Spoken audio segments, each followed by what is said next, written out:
I see that? Okay, thank you very much. The Explorers Club was the start of a whirlwind career. Oliver was invited to appear on a television special in Japan. Michael Miller agreed, as long as it was to be a serious scientific program with the aim of unlocking the mystery of Oliver. Japan was interesting. That was a trade-off of scientific versus entertainment. The gentleman who promoted 1:38 in the morning. This is fucking crazy. Crazy.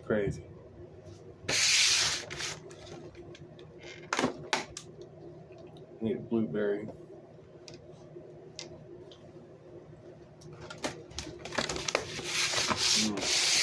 Oh, we're good.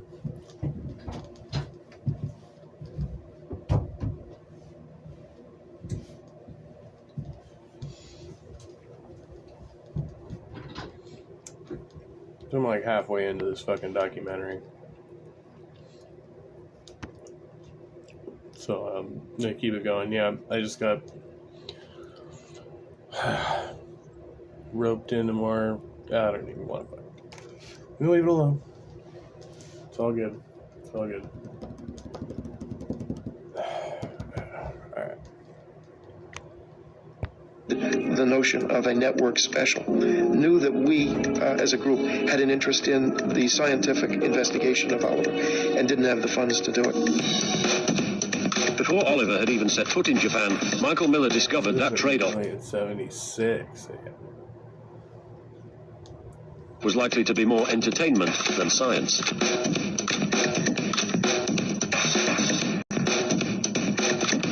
As Oliver boarded the flight, the Japanese film crew set the tone for much of what was to follow.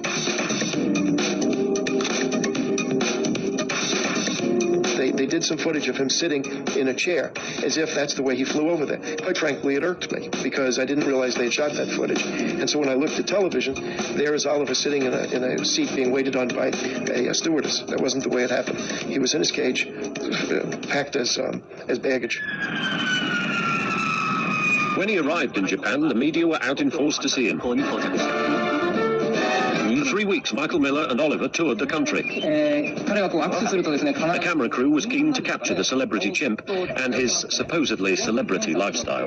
He said they put him in with the luggage in his cage, but they let him out for that photo shoot. Bastards. It was obviously well known that there were these people from America traveling around with this strange creature. The word had gotten out.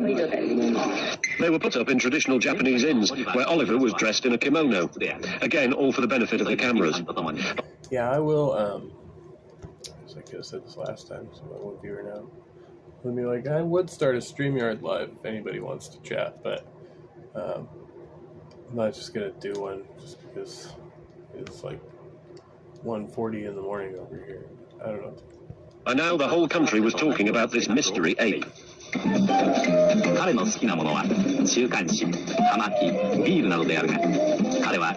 the TV show, Oliver underwent a battery of scientific investigations. The results were presented on this television special called Oliver, Man or Ape. It's said that 26 million viewers tuned in to find out the answer. Hello, good night. Contribute. That's crazy.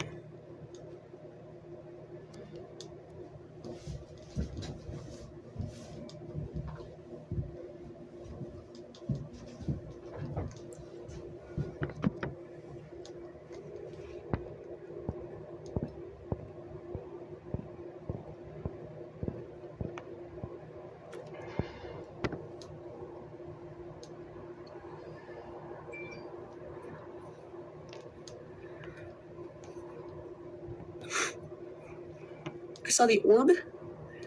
What orb? Orb behind the head? What are you niggas even talking about?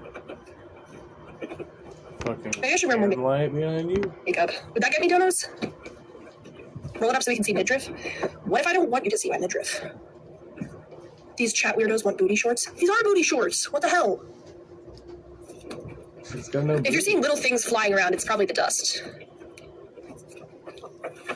What is there to see? What is there to see? What? I put on a little weight. It's not really that exciting to look at. Chunky mommy. Okay? Oh, poor girl. Move on with your lives. Big if true. Huge if true, boys.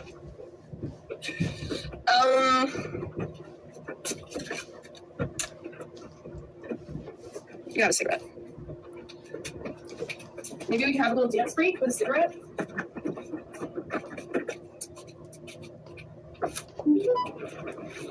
It's so nice that you guys are here with me. Honestly, I've been doing this all by myself, and like, I'm more competent when I'm not streaming because I just sit there and do it. But it's funner with people. Did she say funner? She's an agent. I'm not sure what that means, Doc.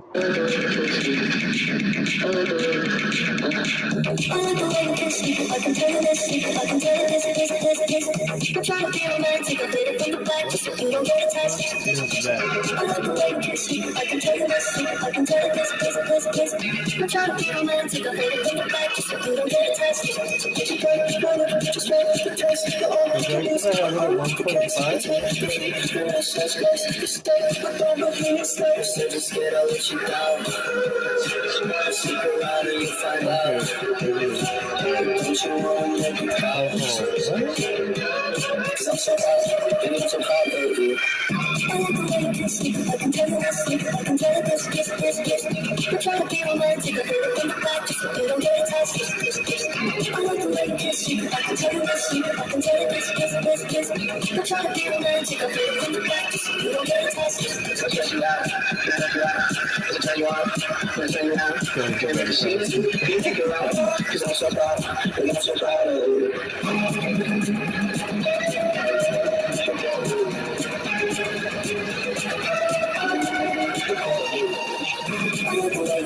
I can tell you this, I can tell you this, kiss. I'm trying to be romantic, I feel it from the back, just so you don't get attached. I like the way you kiss, I can tell you this, I can tell you this, kiss. I'm trying to be romantic, I feel it from the back, just so you don't get attached. She's getting crunk. Oh, first super chat. Thank you, Trigger Man. Thank you. 5 out of $5,000. Let's go. $4,995 to go.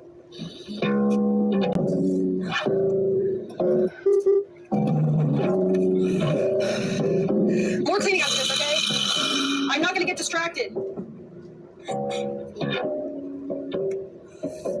I was trying to find nowhere to kill time. I didn't even get to tell you goodbye. I was trying to find nowhere to kill time. Now you're gone and I can't ever say goodbye. This feeling's coming to my head. I'm thinking things I shouldn't say. You circle me inside my room. Couldn't go another day. This feeling's coming to my head. I'm thinking things I shouldn't say. You circle me inside my room. Couldn't go You're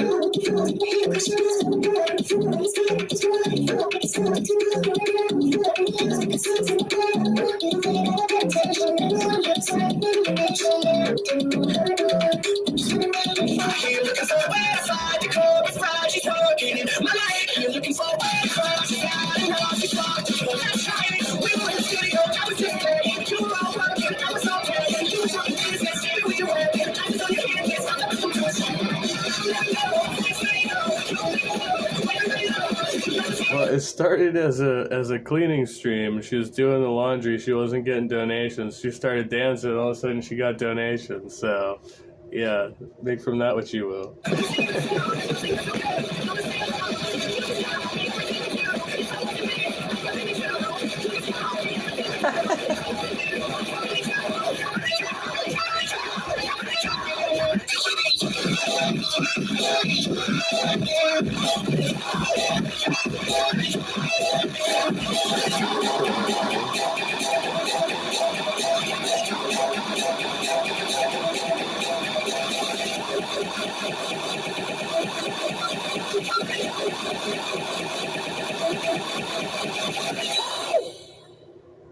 We lost some viewers, guys. No.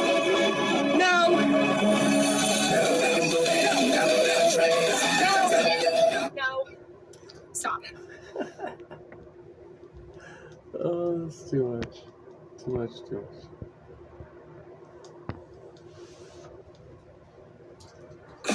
Is it time to sell your home quickly in San Francisco? John Buys Houses will make it happen. We buy houses as is, pay in cash, and in Mr. Berger, could you run him once again just so people can see that? Okay, thank you very much. The Explorers Club was the start of a whirlwind career. Oliver was invited to appear on a television special in Japan. Strange creature. The word had gotten out. They were put up in traditional Japanese inns, where Oliver was dressed in a kimono. Again, all for the benefit of the cameras. By now, the whole country was talking about this mystery ape. For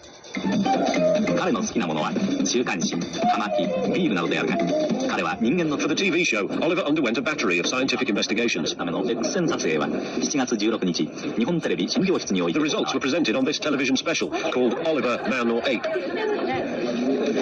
It said that 26 million viewers tuned in to find out the answer. Contributing to the debate were members of the 1960s pop group, the Monkees. I'm very interested to find out exactly what he is. We're here because we are also monkeys. Of course, the one thing Oliver was never confused with being was a monkey. It's interesting that like everybody in this is getting this wrong, right? Because the title of the special is Man or Ape. Man is Ape. And then these guys are like, because we're monkeys too, right? It's like, no, that's not actually accurate at all.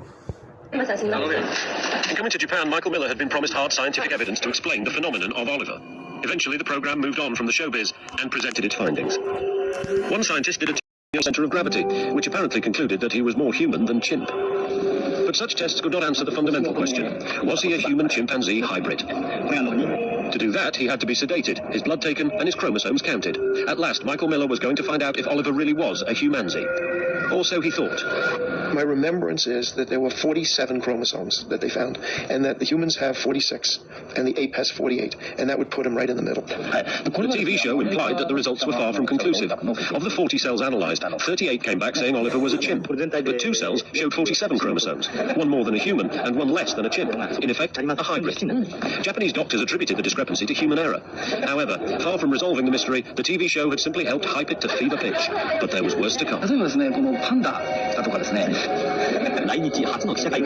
went to a press conference, and as a result of which certain things were said that caused me to start a lawsuit. It was reported that a Japanese actress had agreed to have sexual intercourse with Oliver, and that the event would be televised in the interests of science. Apparently somebody at that press conference said that while we were there, Oliver would mate with a human being. That's the story. That's the actress that said that she was going to do it. But it was obviously to get, and she did get, quite good publicity for her career. And obviously, I would never do that or condone that. And this is part of what distressed me, that I had to constantly watch out for these things. And I never caught it before it was published. When it was published, I sued. But by now, Michael Miller had had enough of the media spotlight. The truth is, in a way, I regret ever having met with him, because once I had met with him, it was destiny that I had to part with him. I'm an attorney. I couldn't keep him. It wasn't practical. So the inevitable departure was on the calendar, so to speak. Michael Miller and Oliver parted company amid accusations of exploitation. It's harsh. It's harsh. Lost some viewers. Yeah. They were more interested in seeing Grace. Damn you. My guess is that originally the attempt was to use Oliver as something that could be put on display that they could then in turn market for commercial purposes. If anybody were to allege that I took advantage of him to make money, they'd be incorrect. I didn't make money. It cost me money to have this venture. But I will admit that my motive was very personal insofar as I wanted to partake in an important discovery. That was important to me. If it's found that... Yeah, I mean, it's like huge. Like, if you breed humanzees, we have like a whole race of like hybrid chimp human babies. And then, I don't know, maybe like revolutionize everything, man. He is half human. Would that merely... I don't know, would you donate your sperm for that? Just like artificially inseminate some chimps? Be a scientific curiosity? Or could it fundamentally alter the way we see ourselves? I think I would. Yeah, it could be an important scientific advancement. It could be an example of what scientists call basic Nothing research. else, like maybe we could use the stem cells or something? but it would have profound implications for human evolution and our relationship to other species. It might suggest, for example, that humans and great apes, in spite of their apparent differences, are much more closely related at the level of their basic biochemistry than heretofore anybody had ever imagined. It was thought that using tools was one of the things which distinguished humans from animals. We now know that chimps routinely use tools to find food. Fishing for termites, a nutrient-rich delicacy, requires skill and patience. We've even discovered that chimpanzees appear to have a form of culture. Culture can be thought of as traditions that are passed down by example rather than instinctively inherited. For example, in one part of Africa, chimps traditionally use a stone to crack nuts, whereas in another area they'll use wood, even though stones are available. The basics of culture, crude though they are being seen at work. What is more pleasant than tea in the garden on a nice... Even chimps have cultural differences. summer's day? Back in the 50s, a fashion developed for using chimpanzees as human clowns, ridiculing their social and cultural ineptitude. Really, the manners here. But often the chimps were perfectly capable of getting it right and had to be taught to ham it up for the audience. The stereotype was reinforced and we all felt suitably superior. All day. While these chimps can be taught to behave like a human, Oliver didn't need to be trained. Things seemed to come naturally to him. One for the pot. That's me. I remember the first time I met him, he walked over to me to shake my hand. Now, I figured, okay, that may be training. But when he went to shake my hand, he grabbed me at my elbow. And so, unless somebody took the trouble to train him to shake hands in a warm manner, and it's one thing to just extend your hand, it's another thing to extend your hand and give a warm welcome. I found those things very strange. The culture of a human reflected in an ape. It's the stuff of science fiction, but perhaps creating a Planet of the Apes type of being is not as far-fetched as it sounds. This scientist has applied for a patent on a creature that would be part human and part chimpanzee. A bizarre life form that no one has made before, but which might prove useful for medical experiments in the future. His application was turned down, but Stuart Newman is celebrating. The New York Medical College biology professor never intended to make the human-chimp hybrids. He applied for the patent so he could challenge United States laws, which allow patents on living beings. We objected, as many people. Interesting. Oh, I was a monkey in a Chinese zodiac, so I'd say mission accomplished. People do to the privatization of the whole living world, and we were actually interested in seeing whether they would allow a patent that was for a partly human organism. Monkey God. I can't think of it now. It's Hindu, right? The monkey god. No, Harambe wasn't actually. It starts with an H, I think.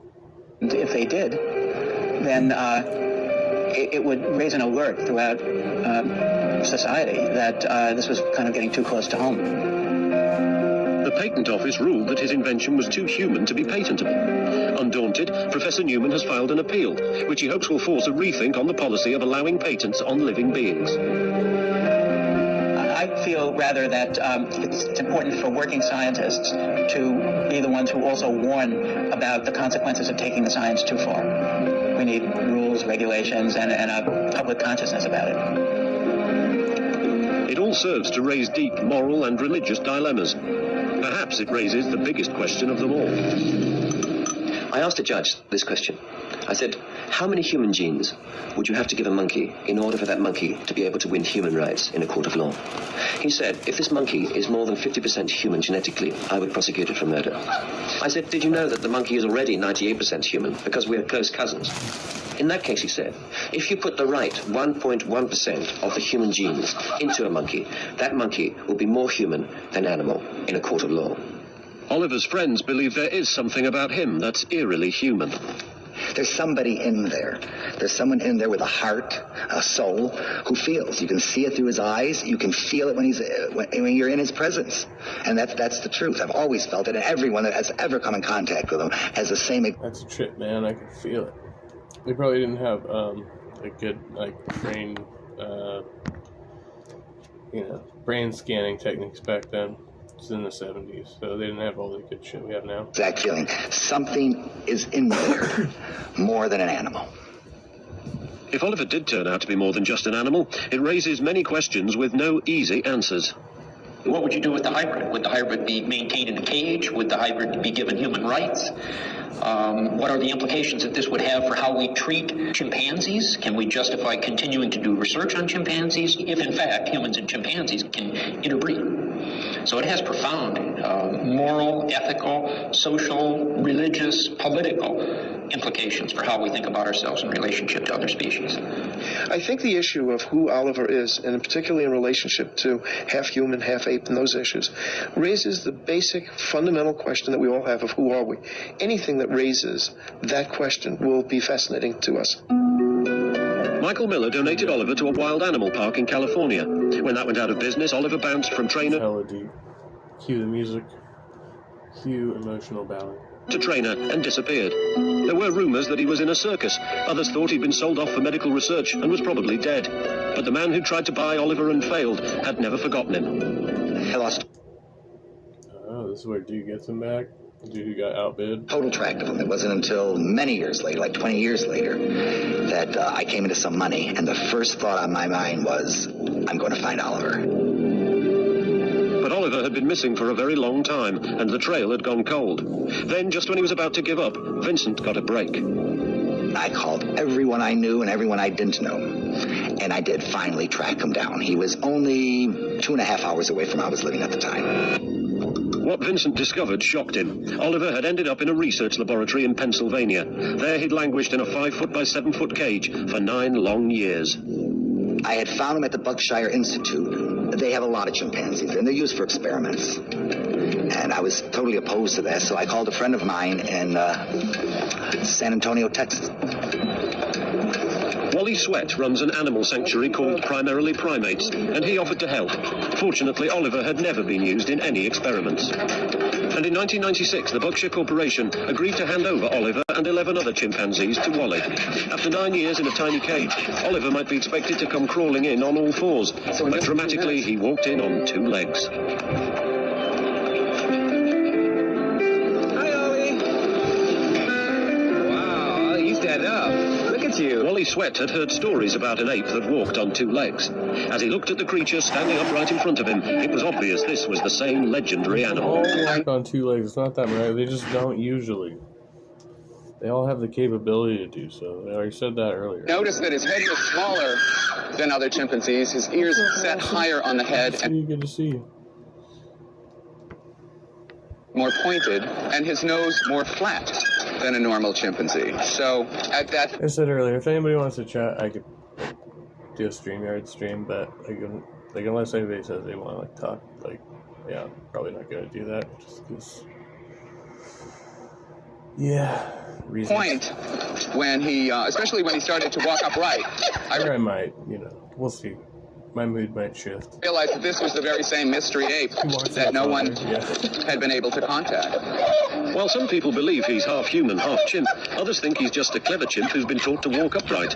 Wally Sweat is adamant about one thing. I absolutely disagree with anyone who says that Oliver was trained to walk upright. The chimpanzees that we've housed here walk bent over and with their knees bent. Oliver's stance when he walks is with his shoulders back and his knees locked.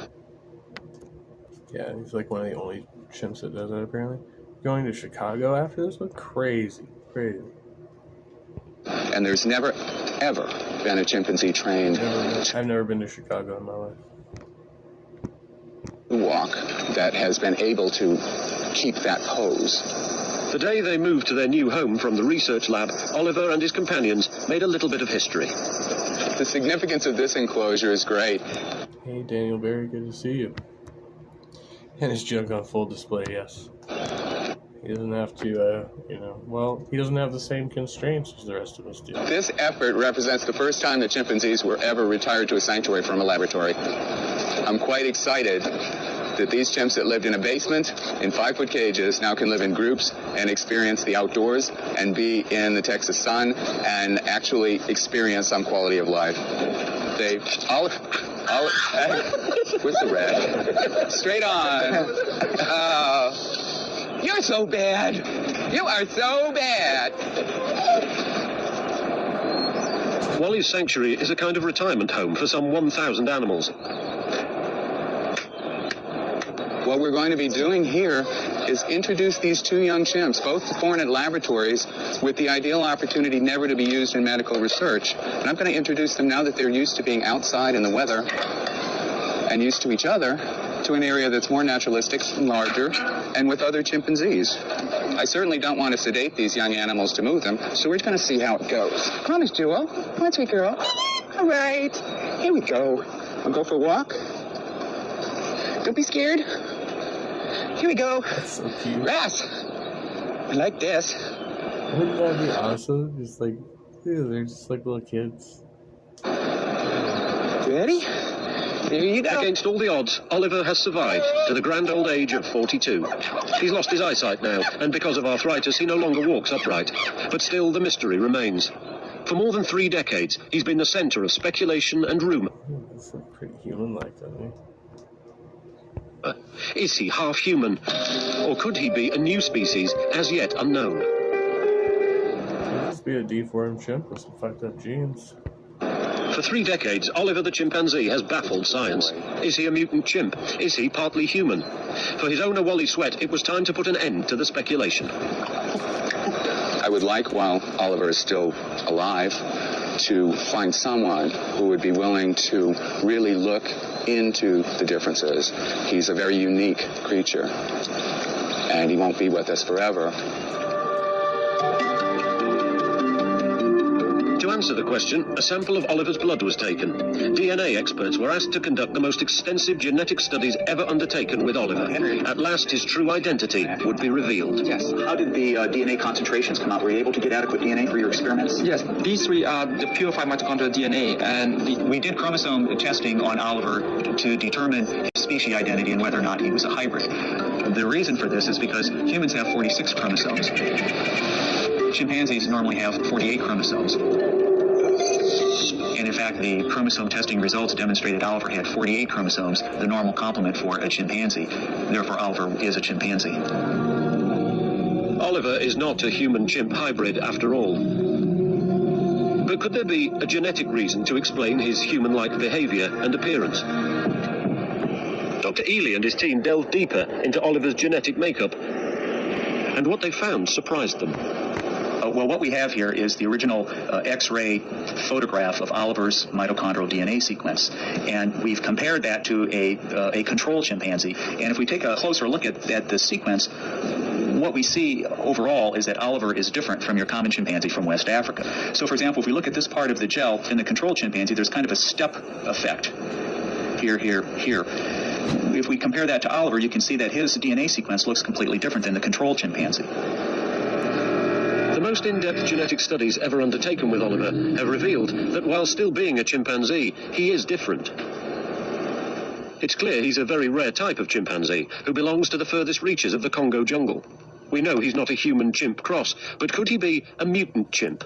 Perhaps an example of a subspecies as yet unknown. He is a very peculiar chimp. I suspect he's a mutant chimpanzee of sorts. But there's... See? You say that? See?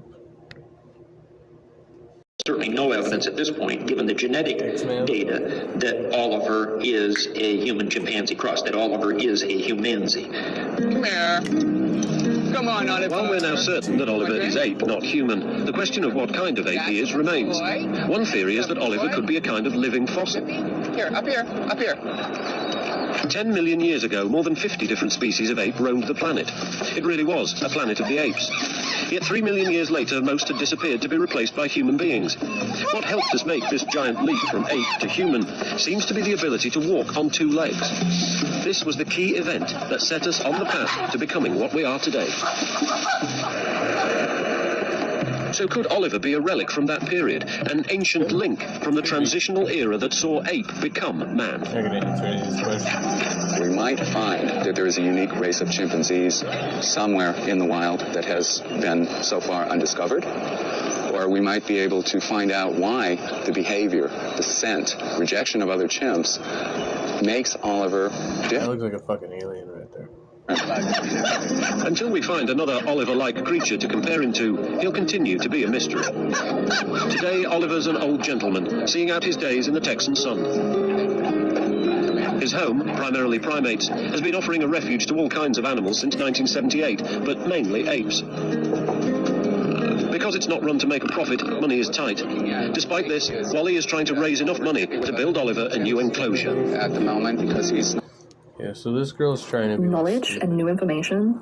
If I want to know something, if I want to approach a piece of information, I have to prepare myself. I have to very consciously engage my mind. I couldn't just casually Google something and read about it and have it be effective Not joking, at all. the title of her video. I'm trying to be less stupid.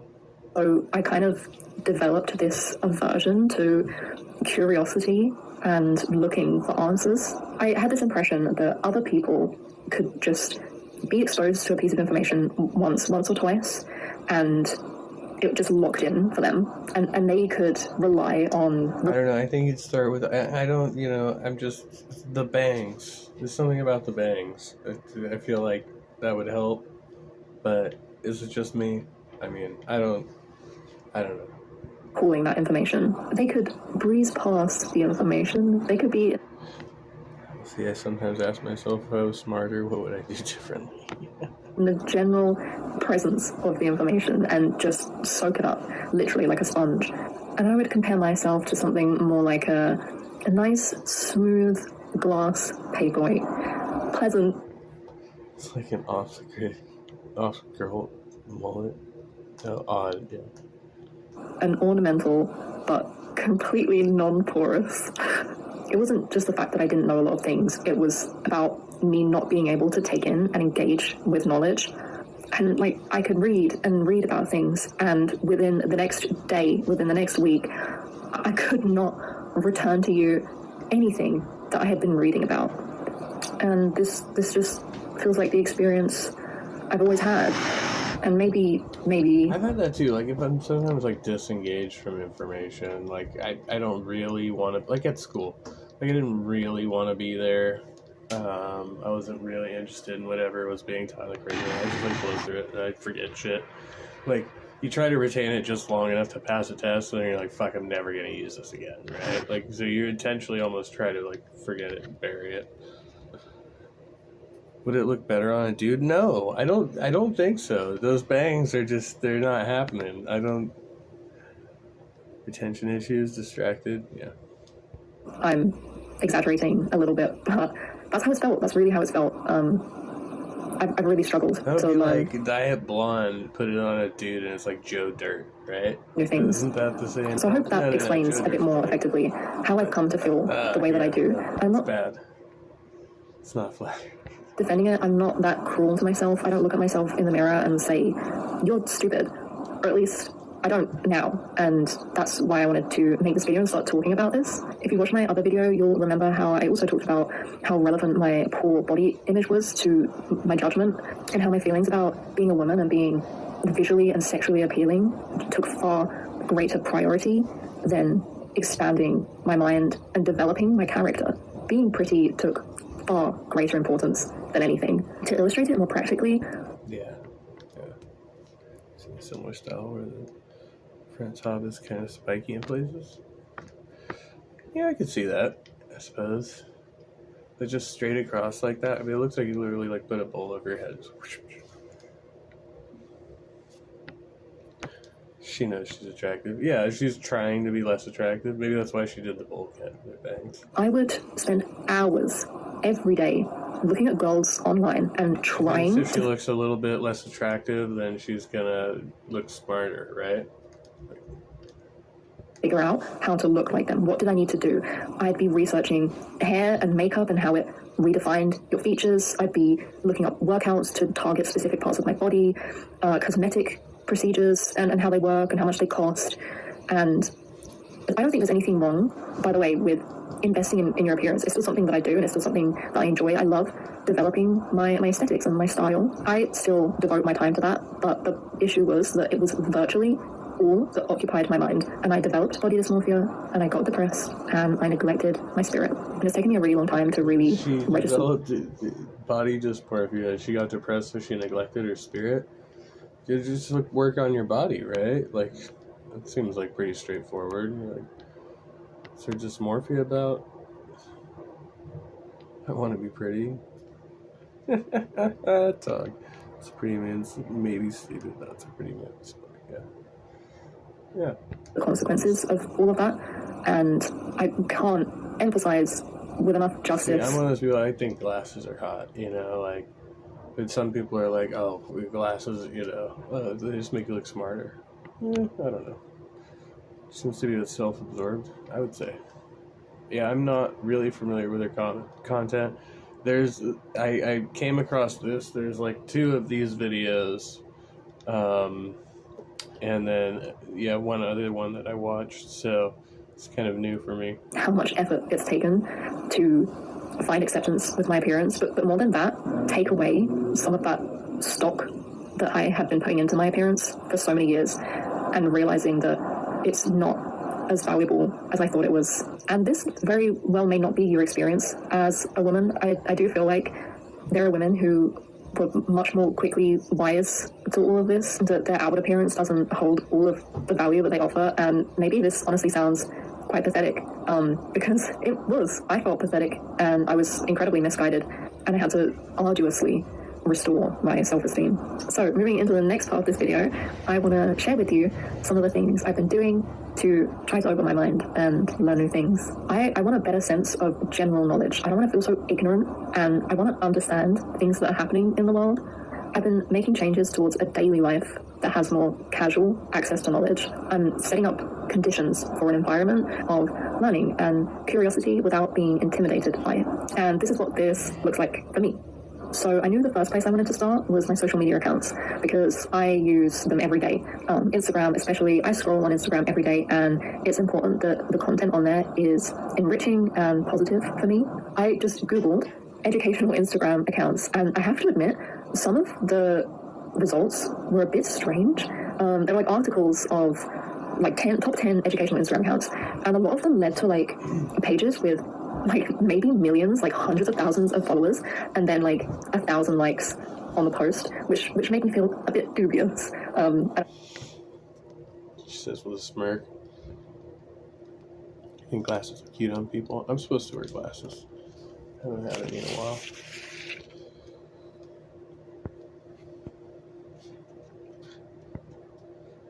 Whenever I think someone is mildly attractive reveals they wear glasses, I want to see.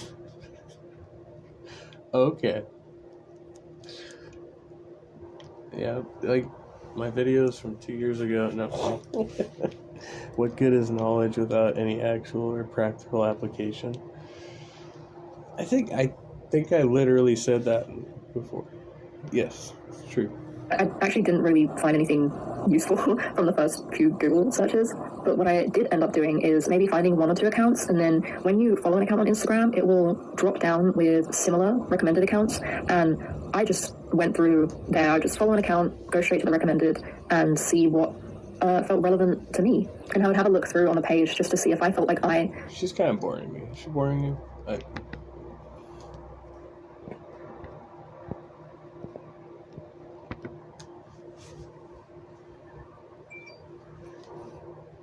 Oh no, we went back to where we started from again. I saw the orb. Nothing to offer. You know what, Tyrell? That was the name of the ugliest black guy at my middle school. So, it's over. You have the name of an ugly black guy. What do you have to offer besides being ugly? Actually, that ugly black guy actually beat up a... I told you guys the story before, but there's this like fat blue-haired girl, I forget her name, in my middle school, Gabby.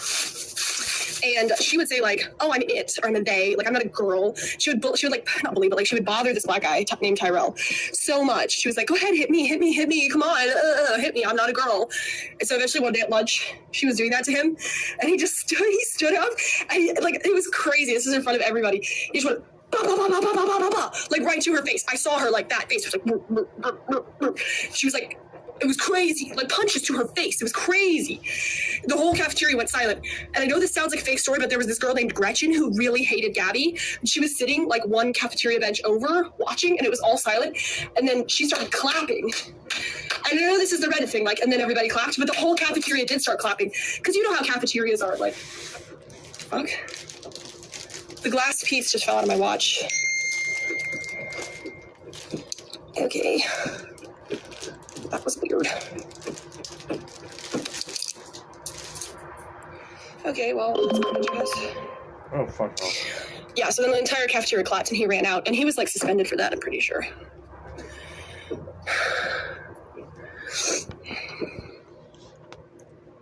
You want to watch Standing for Truth? Give me the finger in the chat. She sure showed him by calling him ugly. And black, yeah. How do you punch someone that many times in the face and they don't fall? Well, she was like very short and like big, like a big girl. Like, I don't know, maybe he was going soft.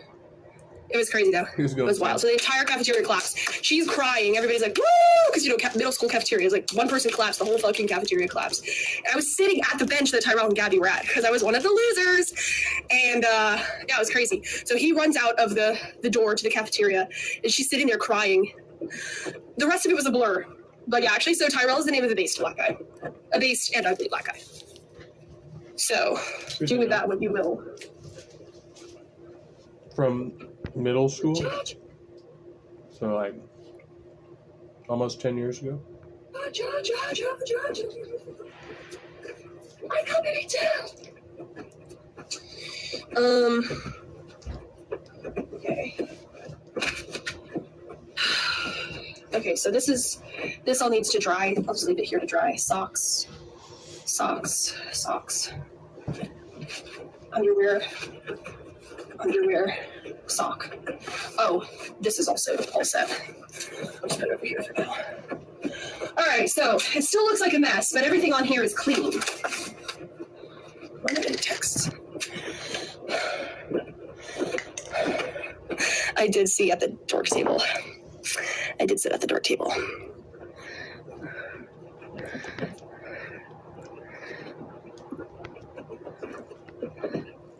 I'm pretty sure that's not my brother. I'm pretty sure that's an alt. Because my brother goes by Jerome Bentley on YouTube because he wants to be black. Okay, this is a hat. Okay, so this turns out this is just my dad's dirty underwear from the RV, which I've also put in here. So that's laundry. This is laundry. Okay, I'll just put in laundry. Oh, I should put these away. Let me get these away so that we have less clutter. I feel like I dropped a blueberry. I don't want to squish it. And actually, let me just show you guys, while we're at it, let me show you guys what I'm excited to clean with you. Let me see. Let me show you what I'm excited to clean with you. This bookshelf is so full of like stuff that needs to be organized. It's gonna be a dream cleaning it. This is my favorite thing to clean. This type of thing. Oh, it's so nice. And we can go through all the books too. Them alphabetically. Chef's kiss. Laundry is boring. Auction off Ben's underwear to pay for lawyers. Yo, who wants a pair of so fucking Hanes gray boxer briefs, lightly soiled, $10.99. Sweaty fat man underwear.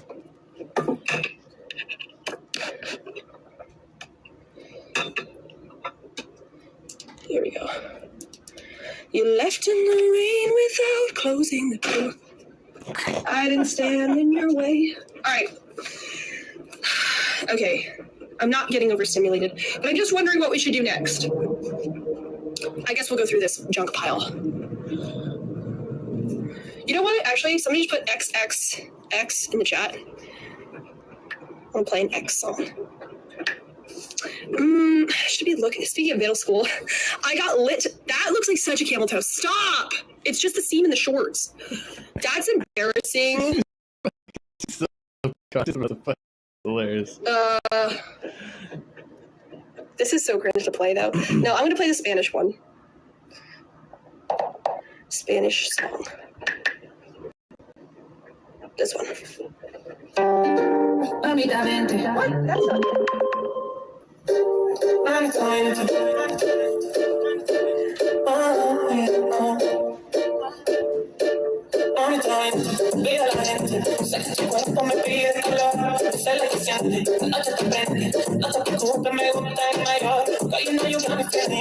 home. Back to show you something, let me show you what to do. Move it to the side, I know you want to do too. Let me show you something, let me show you what to do. Quiero que me provoca, quiero chupar y se pone loca.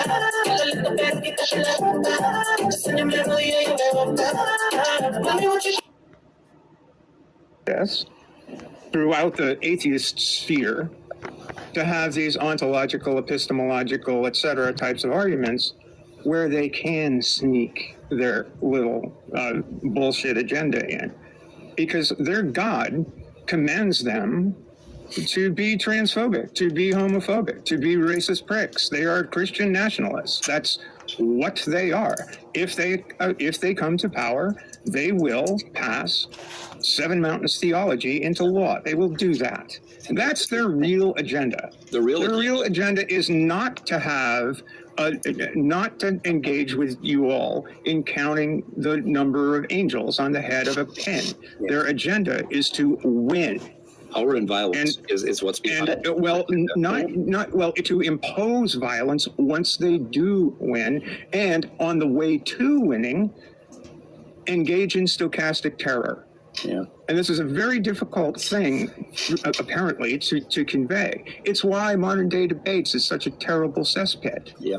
It's why, because they make themselves a tool. They make themselves an available tool for these guys to show up under the guise of having a polite discussion about worldviews, when really their worldview is really quite pernicious and does serious damage. I don't know. I'll shut up at this point, but I've been trying over the past I definitely hear you. 6 months to say this. Here's greater or lesser degrees of success. And I've gotten a whole lot of shit for it, I'll be honest. Yeah, let me push back on that a little bit. I think that there's a lot of merit in what you're saying. What I would say is, firstly, like, stuff can be two things, right? Like, they can be interested in the debate and they can find that, and there can be like a genuine, intent to engage, and they can still be racist assholes who want to throw those things out too, right? And, we can value the debate portion. And I think it is, I think to a degree there is importance in being in their spaces or neutral spaces and pushing back against those stupid ideas, not because I think that there's going to be any chance in the world that you're going to convince a Jim Bob to change his opinion. You're not, right? But it's like, I said at some point, this isn't really a debate where you're trying to find the truth, right? Like in a scientific debate, you're both trying to seek the truth and the winner is like the better theory. But in this kind of context, the goal here is like what you're doing is communication, whether that be science communication or social communication with an opponent. And sometimes that means... Yeah, and you're not trying to change Jim Bob's mind. It's the audience. It's for the benefit of the audience. You have to pick and choose your opponents, and you have to pick and choose the idea that some conversations are worth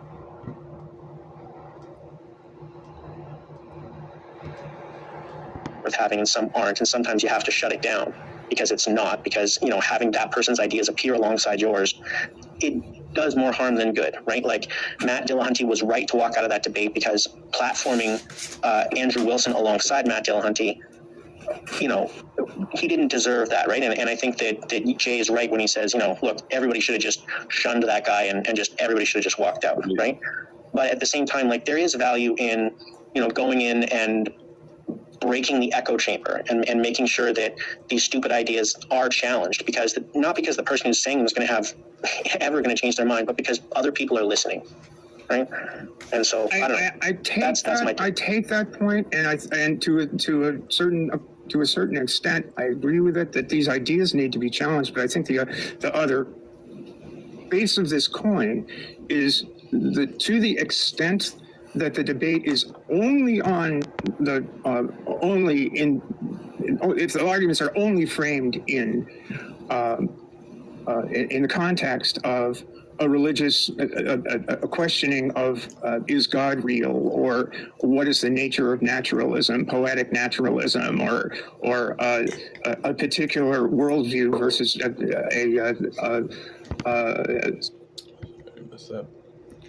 People don't need convincing if they've already made their minds. Secular humanist worldview vis-a-vis a religious worldview. I mean, it's always like it could be that one conversation that does you know, there'd be like one point that's a tipping point for somebody who's on the fence, right? Like leaning either way. So, I mean, that's why debates happen. Because there are people who are undecided, who don't hold a position. And which Christian worldview are you going to talk? Again, angels, heads of pins, and all of that sort of thing. To the extent that it's focused there, it conceals the deeper agenda and the hatred that lurks in the mud that these folks are swimming in. And I think it's important to let all the poison that lurks in the mud seep out. In the words of Robert Graves and I, Claudius. I think it's really kind of critical that people know exactly who they're dealing with. Yeah, and what the risks are in platforming them, in giving them. Robert Graves. I thought she was talking about Richard Graves. Richard Graves Group. Recommend that channel. Giving them space to wave the flag or the red, white, and black armband. Yeah. You gotta know who you're dealing with, because especially for people who are at the tip of their spear, we feel it. Yeah, we feel it. And I think that you're right. And I think that Tsunami was right to impose a social cost on him for doing that stuff. And just kind of like, look, this is what happens when you are beacon off like this, is that somebody's going to come on and rip you a new one. And if you think any of us are going to come to your defense, you're dreaming, right? We're going to let her beat the tar out of you, and then we're going to come in and we're going to say, okay, all right, well, let's not fight anymore, but only after you're beat up, right? Well, I get it. And, it's kind of like, it's funny that Chuck tried to call into the transatlantic calling program, but decided to hang up. This is a guy who gave me his pronouns as attack helicopter, and Forrest Valkai ripped him a new one because he wasn't going to let it go. And the example in that show, in that clip, was he got on and he wanted to talk about religion as an external what was the word? An external phenotype, right? He wanted to talk about that. That was his topic. That's what he told me he wanted to talk about. And Forrest acknowledged that, and he said, but first, I want to get past this attack helicopter thing. It's like, do you realize what a shitty thing to do that is? And there was a little bit of a back and forth. The guy wasn't acknowledging it. And Forrest, as Forrest does, he talked for quite a while. And finally, John Gleason, Godless Engineer, broke in and said, yeah, I just want to tell you, Chuck, that was a shitty thing to do, but I think we can move on to the topic. And Forrest just went, well, I'm not gonna. Yeah, well. And the rest of that call was focused on the poison that lurked in the mud. That, this guy wants to call in under the cloak of a God who believes that I'm not real. And and play that message. And who's he playing it for? Just like you said, he's not playing it for Forrest Valkai or the Lions audience. He's playing it for his audience.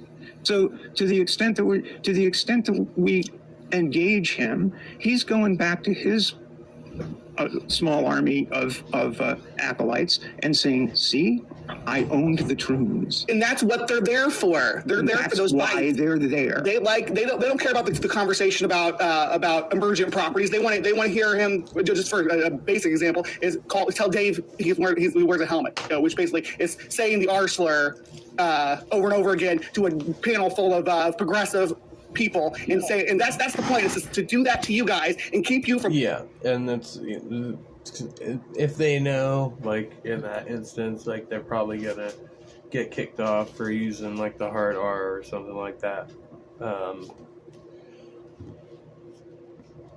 Yeah, they'll do little shit like that. Like, and he was really bad about that. So, but it's petty. It's fucking petty.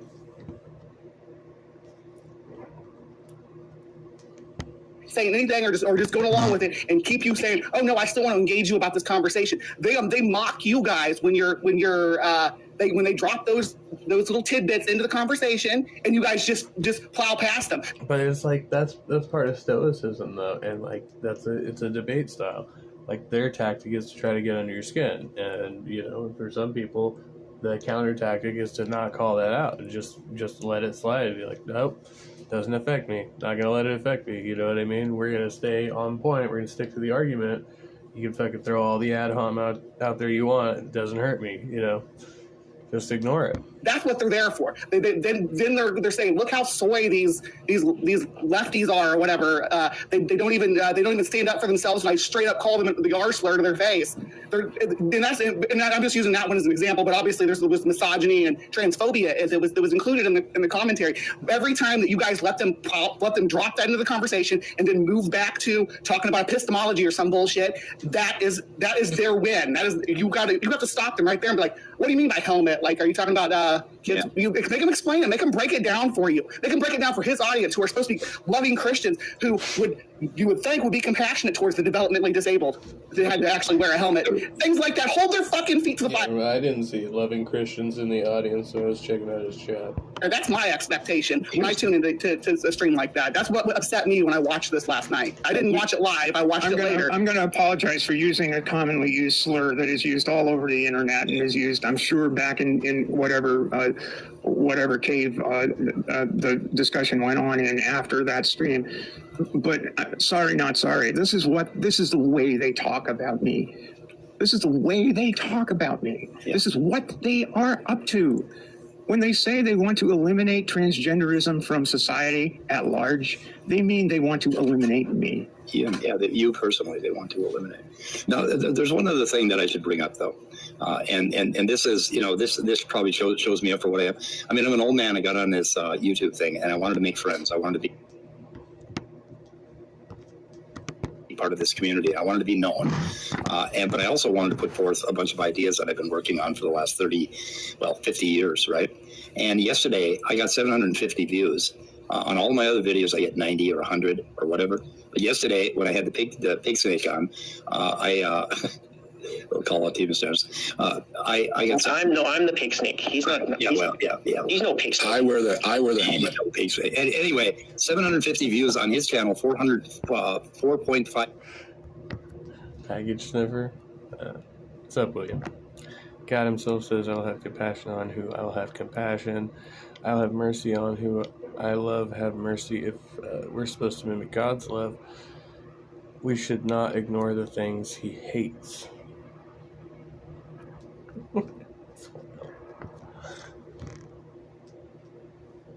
K views, and on Dave's channel about 120 views, and there's a little bit of incentive there, because the stuff, when I want to talk about my philosophy and stuff, nobody fucking wants to listen.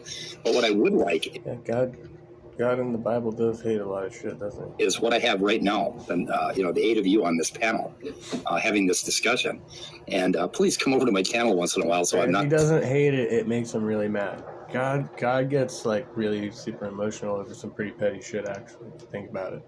I mean, I am tempted by that number of views. I mean, isn't anybody? I mean, God, I mean, and I'm not trying to discount what Bree said. We took it to heart, Bree. We made a mistake, and I'm not going to do it again.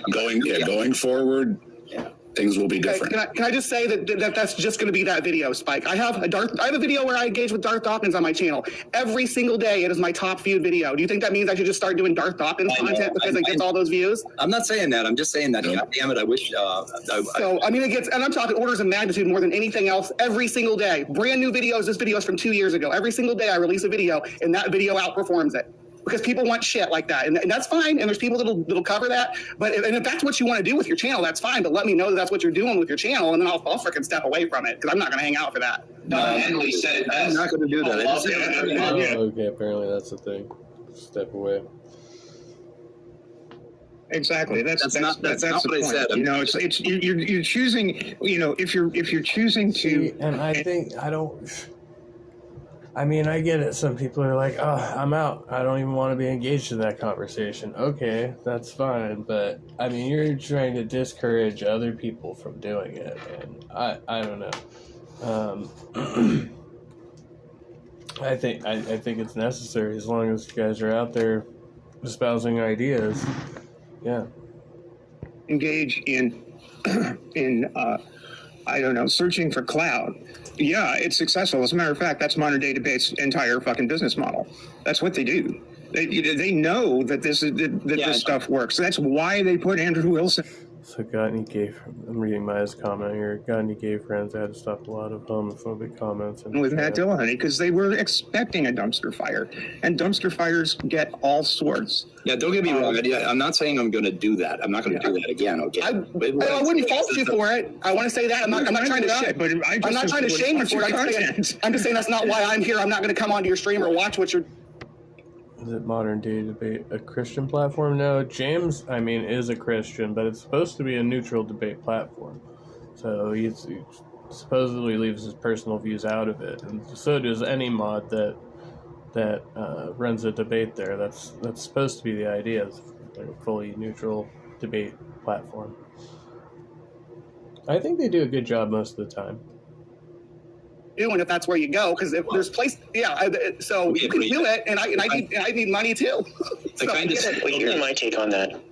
Is that, look, it's true that controversy and conflict and stuff like that are interesting and they draw people in. Yeah. And, I'm no stranger to controversy and conflict, obviously. But I try to choose my opponents and cultivate a relationship where, and even, look, if you're going to be talking with people that you disagree with, especially if they're like, about issues like this, you're going to end up talking to some people that are going to hold some other views that you also disagree with. And, some of those are going to be not very nice views, right? So if you want to talk about this stuff, you're going to end up having to talk to some extent or another with some not very nice people, right? But you can cultivate a relationship where, there are boundaries, right? And where, you can have that. You're a mod there in Discord? I don't think I'm in their Discord. I got it in Politics Discord. I was in Reformations for a while, but they kicked me out. Because I trolled Darth when I was drunk a couple times. Sort of spiciness online, but that it doesn't spill over. So, for example, Standing for Truth and I have a healthy relationship where we definitely disagree vehemently online, but he never goes down I don't know what his trans views are, but I imagine they're probably not super friendly. But we don't talk about that stuff, right? And we focus on the issues, and we have lots of fireworks about that, and and it's good, right? Whereas with Jim Bob, he doesn't understand that. He doesn't get it. And so, the approach is, well, then, you know what? Here's a social sanction for you, is that I'm going to embarrass you, and we're going to talk about how what you're doing is inappropriate. And, I'm not going to be engaging you about philosophy, because that's, and so I guess what I'm saying is you can explore those relationships with people, and you can go into spaces where, it's not safe, and where, maybe the people, they might hold some less than savory views, but you're dampening them, and that's not nothing, because if they're not expressing those views, and they're watching their mouths, and they're being on good behavior, then you're changing behavior, and people see that, and it's got an influence. Yeah, and anytime you're attacking somebody for their personal, whatever their personal preferences might be, outside of the argument, right? So you're being evasive, right? You're distracting from the content of the argument, which was why, when Wilson did that to Dillahunty, it was a dishonest tactic, right? Because it's evading the content of the substance of the actual argument. I'm on in 2 other official discourse, not too much. I'm trying to think. I'm mod obviously in my Discord, and then Silverwolf, and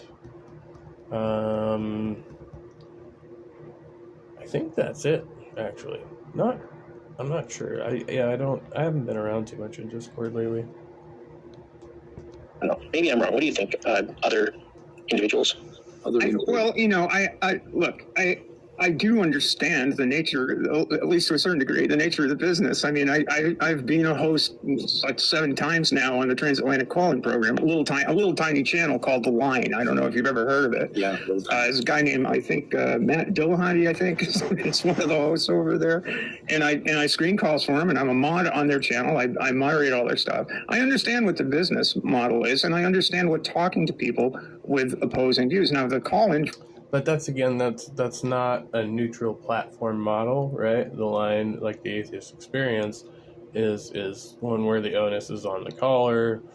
to, you know, make a particular claim and then, you know, try to back it. And there's again, this dynamic where obviously the host of the show is oppositional to the caller and has the power to hang up on them, right, at the end of the day. So I win because I can hang up on you. Doesn't actually win an argument, although it's, you know, it's fun to watch. Been a fan for years. Format is a bit of a different beast. We want those spicy calls. We do, because that is, in fact, what generates interest in the show. And it also gives us the opportunity to correct things. We had a fellow call today who called in and said, I want to understand this biological. I don't know what's the difference between a trans woman and a biological woman. And by the end of the call, he had changed his mind. We did manage to crack he didn't know that phrase is often used not to gain knowledge, but as a cudgel, in order to shut down any sort of understanding about the biological nature of a living, breathing human being. So he changed his mind, and yeah, I think that these conversations are valuable, but you got to pick and choose, and you got to remember who's doing what for what reason. Like I use the phrase, "What's my motivation here?" My motivation yesterday was to sit and listen until I had something to say germane to the argument. You may recall exactly what I had to say. You're mistaking the map for the terrain. Yeah. And that was, you know, the guy went 3 hours as I was sitting there selling bags, mistaking the map for the terrain. Yeah. And you crystallized perfectly. So it was just, you know, it was just fucking ridiculous. So I go on. What's the first thing he does? Go make yourself a dress. Yeah. And I'm sitting in a sewing machine, which was hysterically funny. That's what I got to do. Well, that's what we were talking. We were trying to just laugh. Yeah, we were trying to just laugh it off. And it was at the expense of some of the people in the audience we didn't think about, and that was our fault. I muted him a few times during that. Yeah, I know. I asked you, Stephanie, if you wanted me to boot him, and I did end up booting him. Can I touch on that real quick? Because it shouldn't have come down to her. That was kind of rude of you to actually do. No, hey, Stephanie, if the person. I don't know. Who's giving us all this views and everything right now? I want you to make the decision on whether I should kick them out or not. That was totally out of line. I really but I got something from Stephanie that she wanted to keep it going, and I wasn't, and I had to ask. Yes. Yeah, I'm on the fence about that. Yeah, like as a host, but see, then it puts Mike in the position to be like, okay, asking them, like, because it's not like, you know, they're saying I'm triggered, kick this guy, but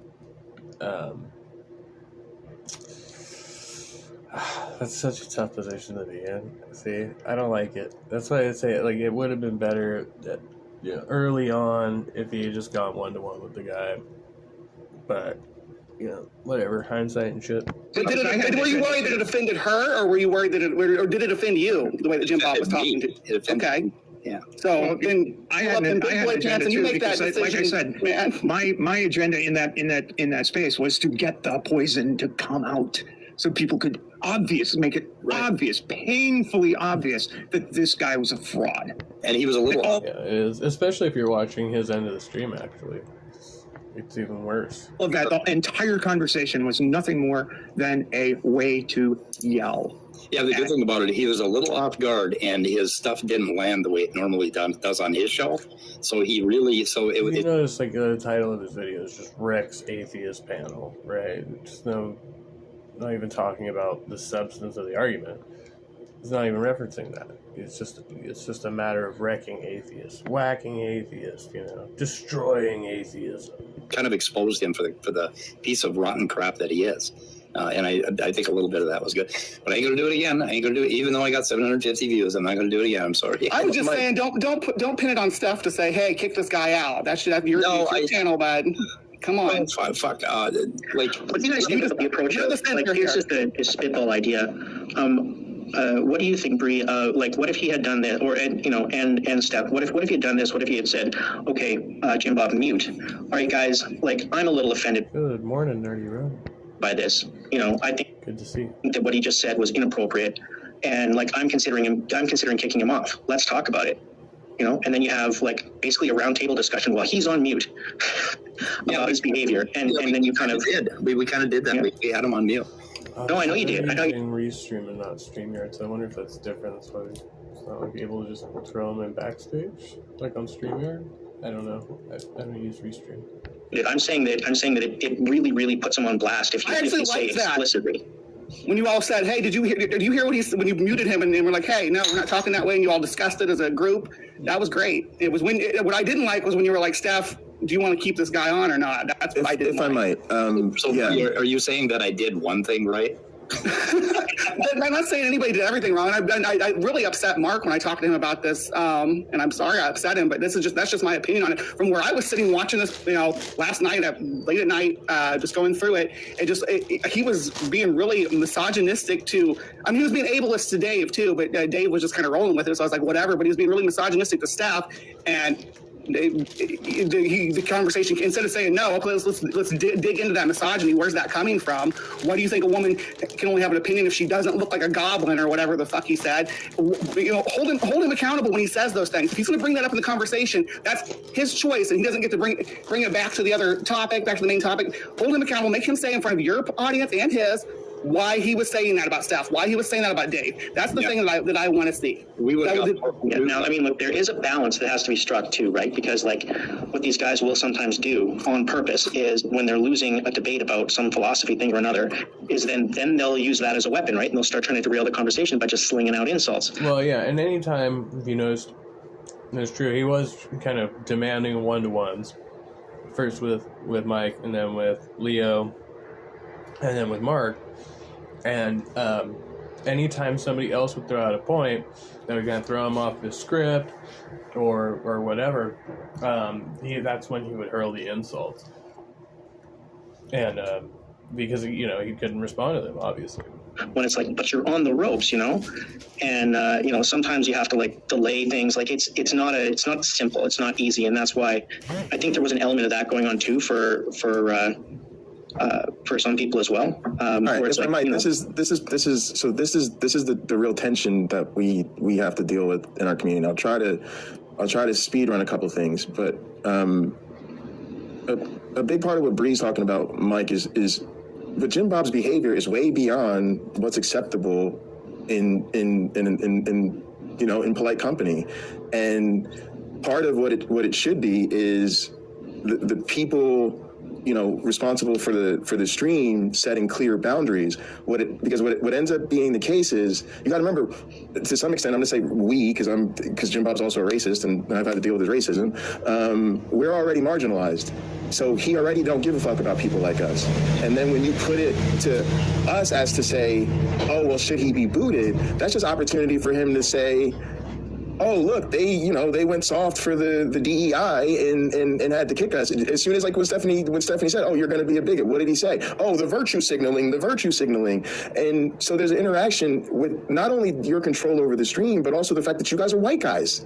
And for you to put whether there should be social sanctions for bigoted behavior on the marginalized people that's the issue there. And then and to be honest with you, the conversation idea is it's well-intentioned and it's probably a step forward, but you got to remember the same thing's going to happen in that conversation. As soon as we have that conversation about should we kick him, it's going to be the marginalized people speaking up and saying that was totally unacceptable, and then we're having a debate. And so what you want is to see your allies, your friends, say, no, that's too far, and then deal with it appropriately. The other thing I was going to say is you may decide not to do this again, but please don't stop having this conversation, because I can't stress enough, this is indicative of things that happen in the wider community, and they're happening all the time. This is just the latest example. The other thing I wanted to bring up is, some of you may know, we have like a online but off YouTube like virtual headquarters called GAD. It's basically a virtual office.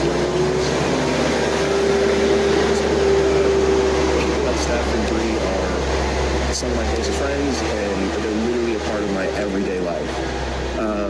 And I just want to bring that perspective to what I'm about to say. Part of what people have to understand is, like I said, there's a cost to be paid for these things.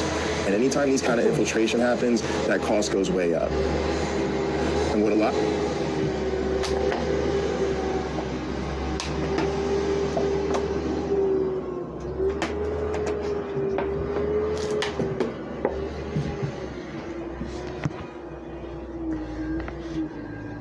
2:52 a.m.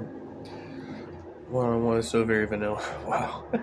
Jesus Christ, I'm driving and those truck noises scared the absolute shit out of me. I'm sorry. It kind of scared me for a second too. You should have seen me with his when he has on that loader. Anyway.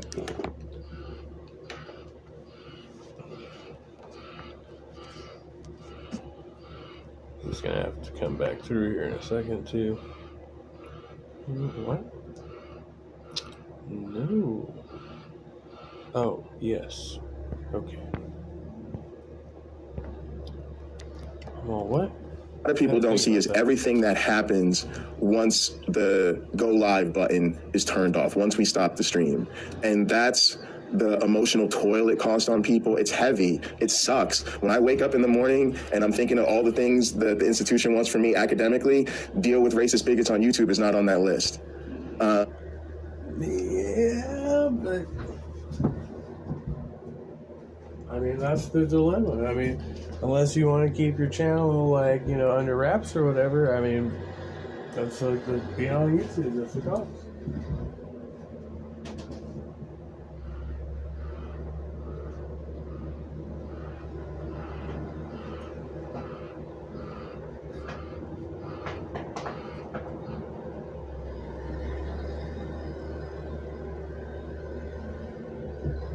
These guys are doing some strange shit out here. Trip out, man. Vehicle reversing, yeah.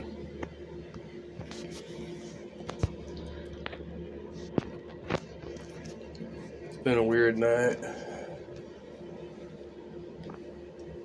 And it's such an emotional toll to have these kind of heavy conversations, to have to feel like you literally need to stop what you're doing to construct boundaries so bigots don't invade the space where you interact with your friends. And we did say Scott was on it. Well,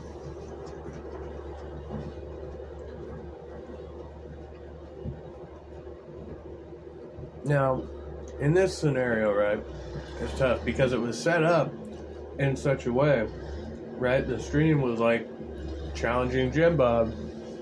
So the whole premise of the stream was like calling him an incel, you know, challenging his argument, inviting him to come in. So what do you expect, right? So Pocket Locker being like, well, you know, I was offended. He was like, hey, bye. And all of a sudden, here's a channel I like watching. There's some bullshit I don't like hearing on it.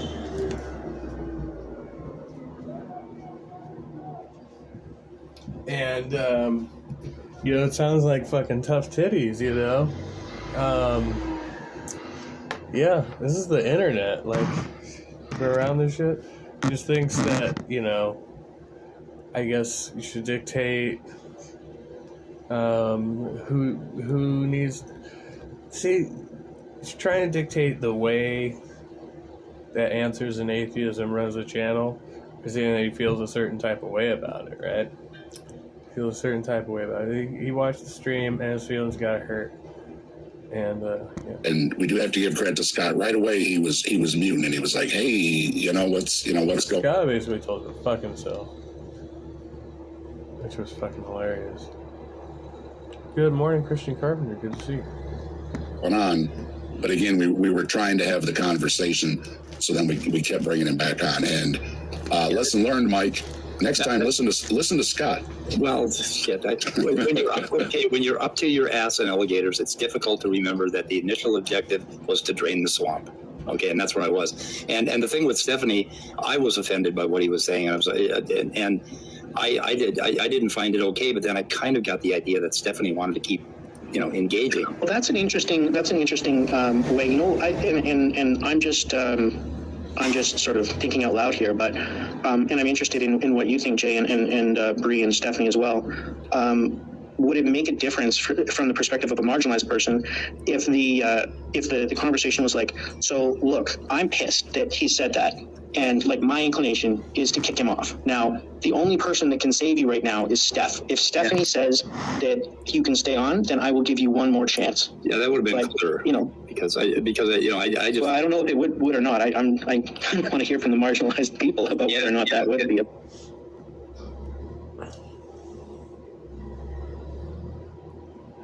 a big fucking therapy session. Exactly. I'm going to White Knight to the max.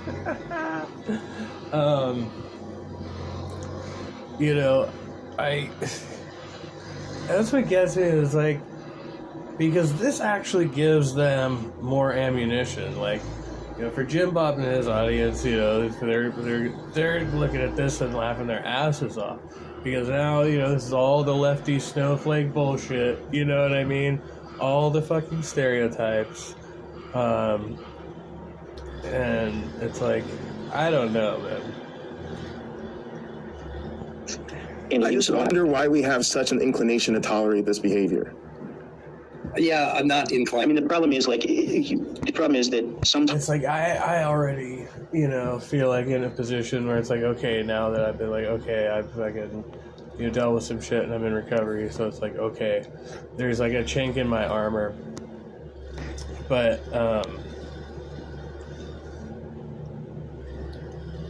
I'm like, I'm ready to take those insults. Like, nobody's really brought them, but I'd be, you know, I'm already kind of ready for that. Healing is happening here. Oh, I'm looking at my crystals. I mean, you know, it's like, it comes with the territory. You know, people, anytime they see a chink in your armor, you know, they're going to fucking try to exploit that. And right here is like, it was like Jim Bob was making fun of them for that. Anytime there was a disagreement amongst anybody on the panel where they were trying to clarify something, Jim Bob would attack us. He said, they can't even agree amongst themselves. And this is another one where he's going to be like, see, they're hurting each other's feelings, you know?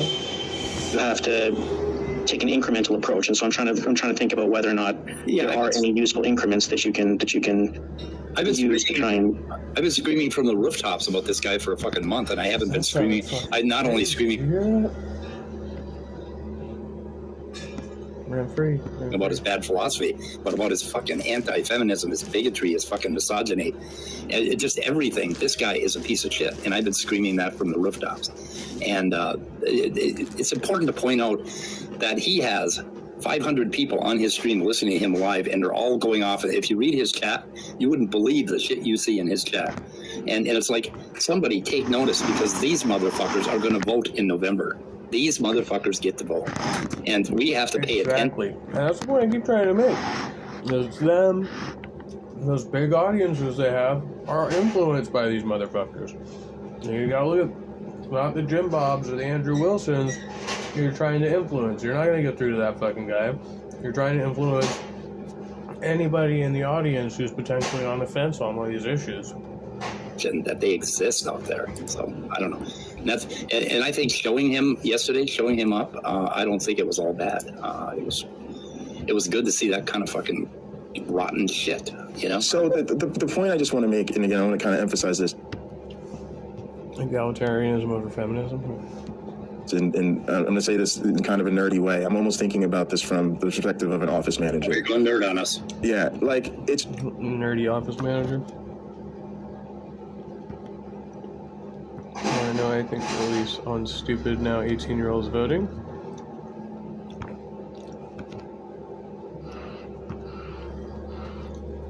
I was 18 once. You were 18 once. Just think about seeing your team and your people. When we do a stream like this, there's at minimum hours, sometimes days, and oftentimes weeks of lost or diminished productivity. Because it's not just the 3-hour streams, it's the conversations that people feel afterwards. It's their need to engage in other forums and other conversations to deal with the spillover and what happens. It's catching other people who missed it up on what happened. It's processing, how do we respond to this? It literally sends a community into crisis, and I'm in no way, shape, or form being hyperbolic. Okay. And I think you're dramatizing. You know, it's like catastrophizing. It's not sending the community into crisis. Like, see, that's what I mean. Like, let's just totally catastrophize the whole thing. It makes any sense of like that there is a community just look super weak.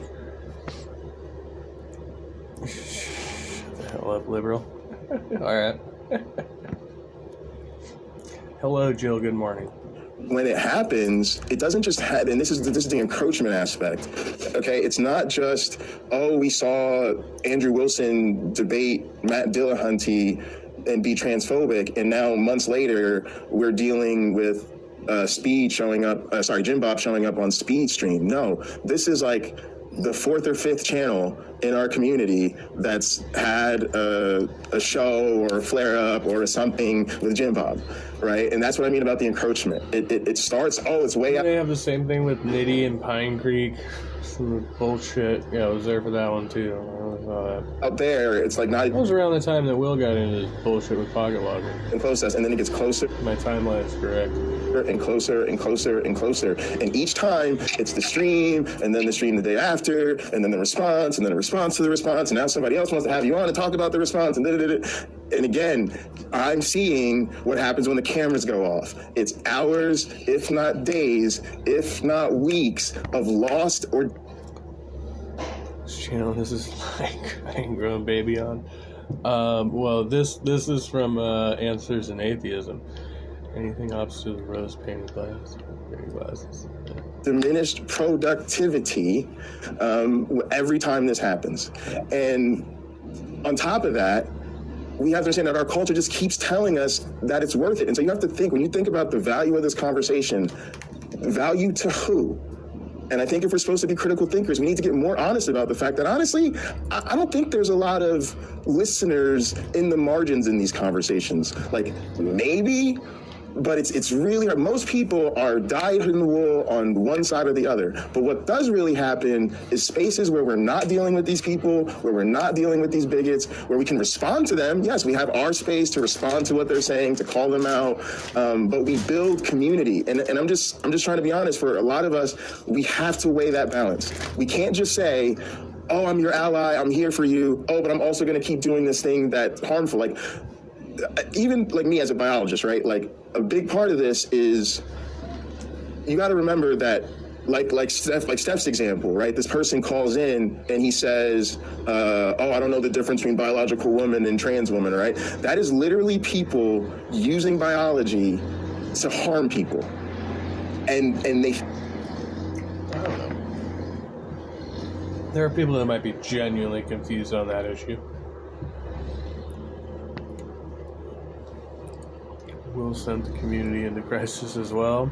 I think babies and mama fields surrounding male role models. That's an interesting take. What's the difference between trying to build a community and trying to build a cult?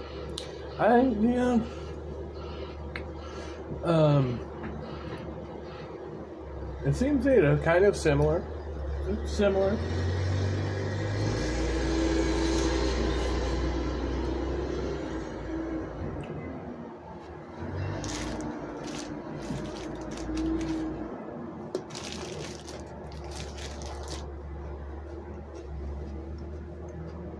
I mean, we want like-minded people to gather and,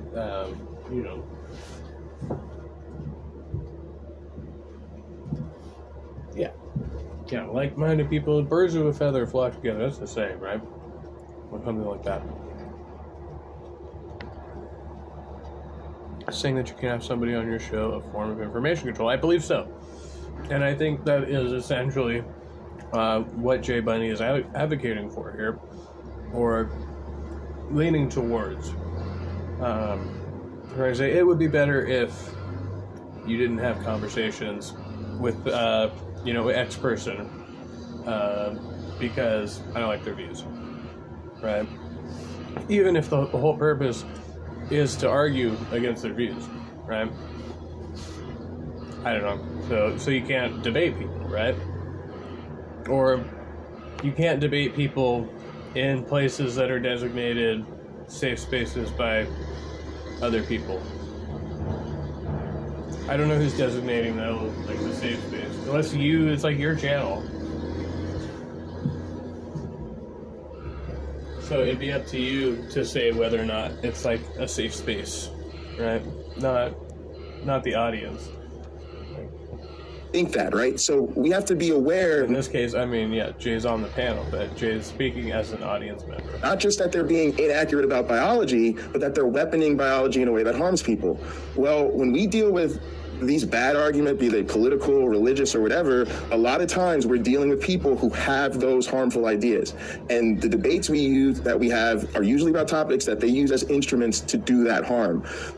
So again, like, that's why people love this community, because they find people who care about the truth, who are critical thinking, who are skeptic, and it makes them feel safe because they feel like this is a refuge from those harmful narratives. So when you go and bring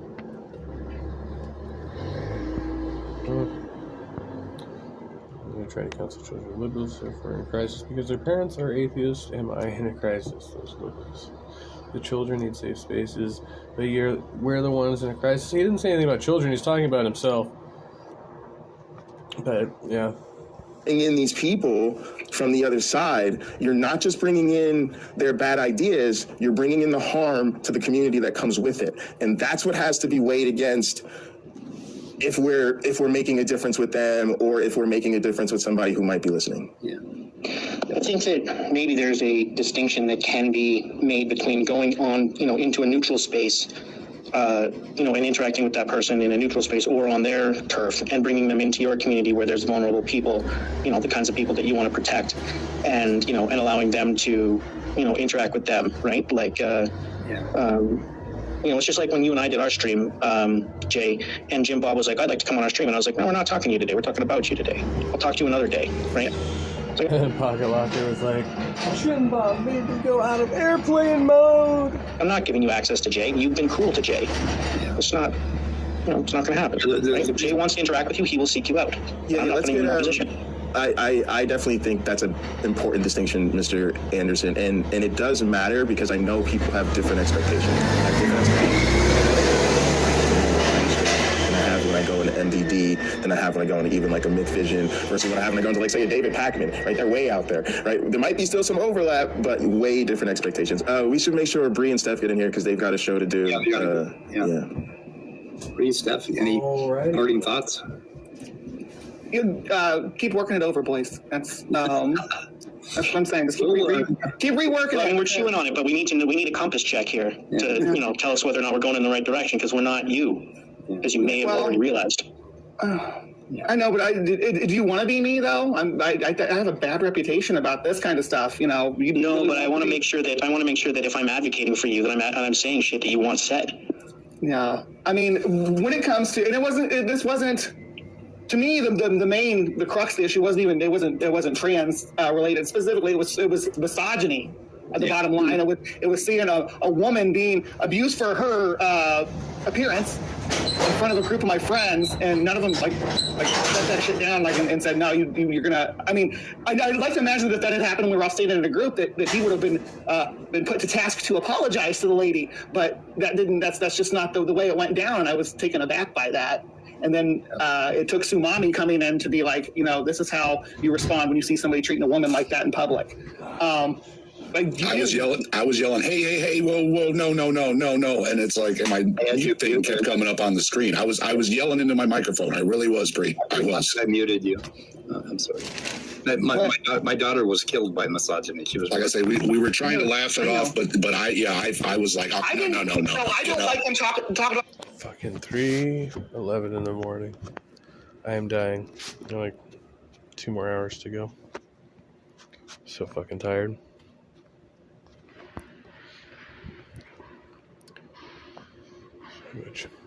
Here's a man chat.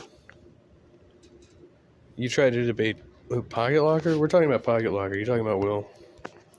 The helmet thing too. That bothered me. I didn't either, bother anybody else. Just understand, my idea was I wasn't going to let him get under my skin. So whenever he said anything, I just said, yeah, my helmet. 11:11. Yeah, what are those called? Angel numbers or something? You told me that one time. No thanks. It's going to mess up my hair, So that's what I was doing. Coming into my career. I've got energy drinks. Actually, I do have Frappuccinos, but I already had 2 of them, so yeah, trying to diversify my caffeine intake. because I was originally taking care of households of developmentally disabled children. So I kind of cut my teeth with these guys, and they're going to be completely to say that someone wearing a helmet can't be completely. I've had deep, rational conversations with kids in helmets. So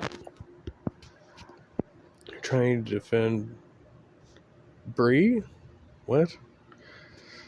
Yeah, this week beta males are simply for men. He thinks. I'm confused by that. I mean, I understand the whole beta male part, but when we're trying to defend Bree, is this in the side chat or something? Take BC powder for my caffeine intake. I don't know what that is. BC powder, like for bodybuilding type of shit. There's coffee. Fuck that guy. I up till 10 in the morning. Yeah, like I said, we weren't thinking about people in the audience and stuff. That was our bad, because we were just like, yeah, whatever you say, we're just going to laugh at it, right? So, and that was, like I said, that was a mistake on our part, not thinking about other people. Because you guys, I got to run. I got lawyery stuff to do, but it's been good talking to you. We'll see you later. All right, Mr. Anderson. Hey, Mr. Anderson, we should do a stream together or have a conversation at some point. Peace out. Okay. What's that? You, Speed of Sound, Answers in Atheism. Pocket Locker refused to debate. Oh, I see. Some babies have to wear helmets. Doesn't make them return. Who knows if you have a helmet as a baby? Yeah. We all wear helmets when we ride our bicycles, right? Sure. Yeah, I've emailed you a couple times, and then we kind of lost the thread. We were trying to set something up. Email me again, and we'll set something up. That'd be great. Good enough. Thank you. All right, bye, guys. Yeah. So a couple things I want to touch on, hopefully, while Bree's maybe here. So one is... I've never heard of that. Have you? Just to sort of highlight what I was saying before, Mike, is this what I mean about you can't rely on the numbers? What so often the experience in this space is when trouble comes, that is the most popular stream. Those are the things that get and by nature of not having... It's the nature of the internet, though. It's clickbait. Like, people who aren't... That's why, like when Bree was talking earlier about why you still get, more hits on that Darth Dawkins video, because people are searching that. Like, once they go down that rabbit hole, you just, there's... it's a niche for a good number of people who just want to hear that argument over and over again and find it entertaining for whatever reason, Significant representation in this community. We're always few in number. And so I think that's why I'm here, and I think the Bree and staff probably feel the same way. We're here because regardless of what happened, you guys, we know you care, right? And we know you're serious about it. And so we're like, oh, look, there's actually an opportunity to have a conversation about this, to point these things out. So we don't fault you for not knowing these things. We don't expect you to have any training on these things. We don't expect you to have any expertise in this area. And we're all essentially just out here trying to wing it, right? And so we're just trying to say, hey, these are things that happen, and we'd like people to notice. So I want to express some sympathy for that feeling, because I know what that's like. When you do these things, the algorithm is going to pop in your favor, and it's hard to resist just doing more of that. And also, even within our atheist community, again, and that's why I brought up the Matt Dillahunty example, because that's an example of how it happens in real time. When you act in solidarity for even a trans person that you're in a relationship with, instead of us standing in solidarity with you, we go, no, you should have... I don't think that was the point he made. Actually, I've been wanting to go back and watch that. Calling him a noob. Because I believe he makes the point before he walks out. And he says that you're attacking, whatever the way he words it, basically attacking, my partner's, either that or he did a response video.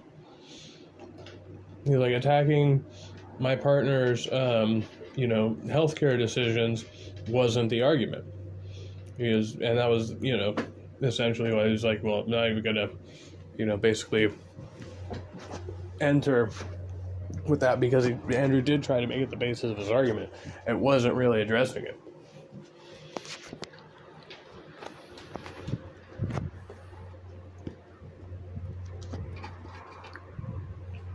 Know your place at the table. finish the debate, we set our solidarity and allyship aside, and everybody goes and then has the damn debate. I don't know my place at the table. I didn't even know there was a table. Well, there's a table here, but I actually have 2 tables, all to myself. Hey, that's stuff. And it's happening right now, right? You know, we're having this conversation, sort of going over the whole thing, and what's happening now in your chat. Well, this conversation is a good thing. Is one good thing that came out of yesterday, right? Yeah. But you know, let me just read this comment. These rough conversations are going to. Yeah, got you. In the moral relativist, physicalist men can be women positions. Men can be women positions have been refuted already. You're already way behind. This is a cope. It's not a cope, mate. It's not a cope. What is this? Pocket loggers. Yeah. If anybody's fucking coping right now, it's you. The fact that we exist. I'm out of the loop. What is cope? Yeah. Is it coping? What is a cope? Basically, I've never heard of coping. A coping strategy. I know what coping is. Yeah. Yeah, well, this is a cope. He's basically saying, I drink liberal tears. You've got to know the code words, guys. If you don't know the code words, you shouldn't be engaging with these people. You really shouldn't. Yeah, I know the code words. Jill in the side chat. you really shouldn't be. I assumed it was coping, but well, that's what it is. It's like one of those guys, like you're walking down the street, and this homeless guy will just start yelling at you for no reason, and then you just. Yeah. Well, you know, orthodoxy destroys atheism. Why don't you call into the Transatlantic Calling Show sometime and see if you can cope? Yeah. Let's see if you can cope with the arguments. You're so goddamn brave, you people. You come over here into chats and you laugh at people who are trying to be empathetic. And your entire program is to drive division and distortion into political discourse. That's what you do. And some of us at least are awake enough to know what you're doing and why you're doing it. Yeah. And this is what needs to get called out. You need to recognize if you're gonna have these conversations, you got to get beyond the God bothering. Yeah, because that's not what they're about. They don't care about it. They don't fundamentally care. The guy just basically says, I don't discuss God in comment sections with unbelievers. You know, it's like they don't care. What they want is exposure, and to the extent that you're. That's interesting. It's all about secret codes, words, and symbols. Yeah, it's dog whistles, right? Willing to give it to them unquestioned, or just weakly challenged. It doesn't help. If they want to have these conversations about trans issues, send them to TACUS, send them to Forrest, send them to people that are capable of having them. But don't even think that you're prepared to have them. I put him in timeout, and I did not display any of his messages. But so I've had this myself. Like when people try to come at me, I'm like, I just listen to like knowledgeable people and try to repeat back the information. I don't have fucking expertise in trans issues. I'm not gonna sit here and claim that I do, but I've heard arguments from knowledgeable people and people who are actually involved in like on the medical end, people who are actually in transition or have transitioned, right? So those would be the people I would actually listen to about that topic, rather than people just kind of speculating or coming from a religious angle or whatever. And if he's saying these things, that could be a topic of conversation, right? What he's saying and how he's saying it. So and what you do is you point and laugh. But if I put him in timeout, you don't see his messages. And, so which is the right way to handle this? But I guess if I'm not, I didn't want to hear his shit today, so I haven't read his messages. I just saw that he was being kind of a fucking, Jim Bobbist. My point is you can't ignore him. Okay, well, you can't. I am ignoring now. That's the big problem. Is like I said, I would never talk to somebody like Hovind, but there's a need for some people to address this nonsense. It's really difficult sometimes, and I do gotta go. I'll be listening now. Okay. All right, Bree. I gotta go pretty soon, but I'm here for. And what Bree said was taken to heart. Bree and I are friends, and it hurt my feelings too, because like I said, you know, we weren't thinking about folks in the audience, and we do apologize. You know, like I said, he's going to call you, oh, you need a helmet. And it's like, yeah, ha, ha, ha. You know, that's just where my mind's, anything he said was just like, yeah, ha, ha, ha, you know, whatever. He was making geriatric jokes, and he was, you know, he was coming down on every fucking person he possibly could. And it's like, it was hard to keep track of all the things he was coming down on. God damn. I'd love to hear from Leo. What's Leo got to say about this? Yeah, what's Leo got to say? Leo was there, and by the way, my compliments on your argumentation, because you really actually made great points within the context of the religious argument. And the curious thing to me, anyway, was you were the only person that Jim Bob wanted to talk to. Good morning, Silverwolf. Good to see you. Now, Jim Bob shifted throughout the conversation. You know, first he wanted to talk to Mike, and then he wanted to talk to Leo, and he decided he wanted to trash on Mike. And then when Mark came in, he got engaged with Mark. Then he went back to Leo. But at some point, he just started shitting on everybody. In the whole thing, everybody but Leo got a slur hurled at them. Everyone. I was waiting too, and I guess he just didn't. But I mean, I was offended by what he said. I reacted largely by laughing at his insults, but that's almost a what's the word? Involuntary reaction. That's how I handle a lot of bigotries. It just makes me chuckle and shake my head, like, okay, so you're a shitty person. I know. Now I know. Yeah, he was employing the Danny tactic. That's a tactic that Danny employs. He picks one person to talk to, and everybody else is an idiot. And I don't think that. That wasn't what I was doing. Well, no, he was talking to you. Met Jim Bob. Oh, yeah, that's Jim Bob. Yeah.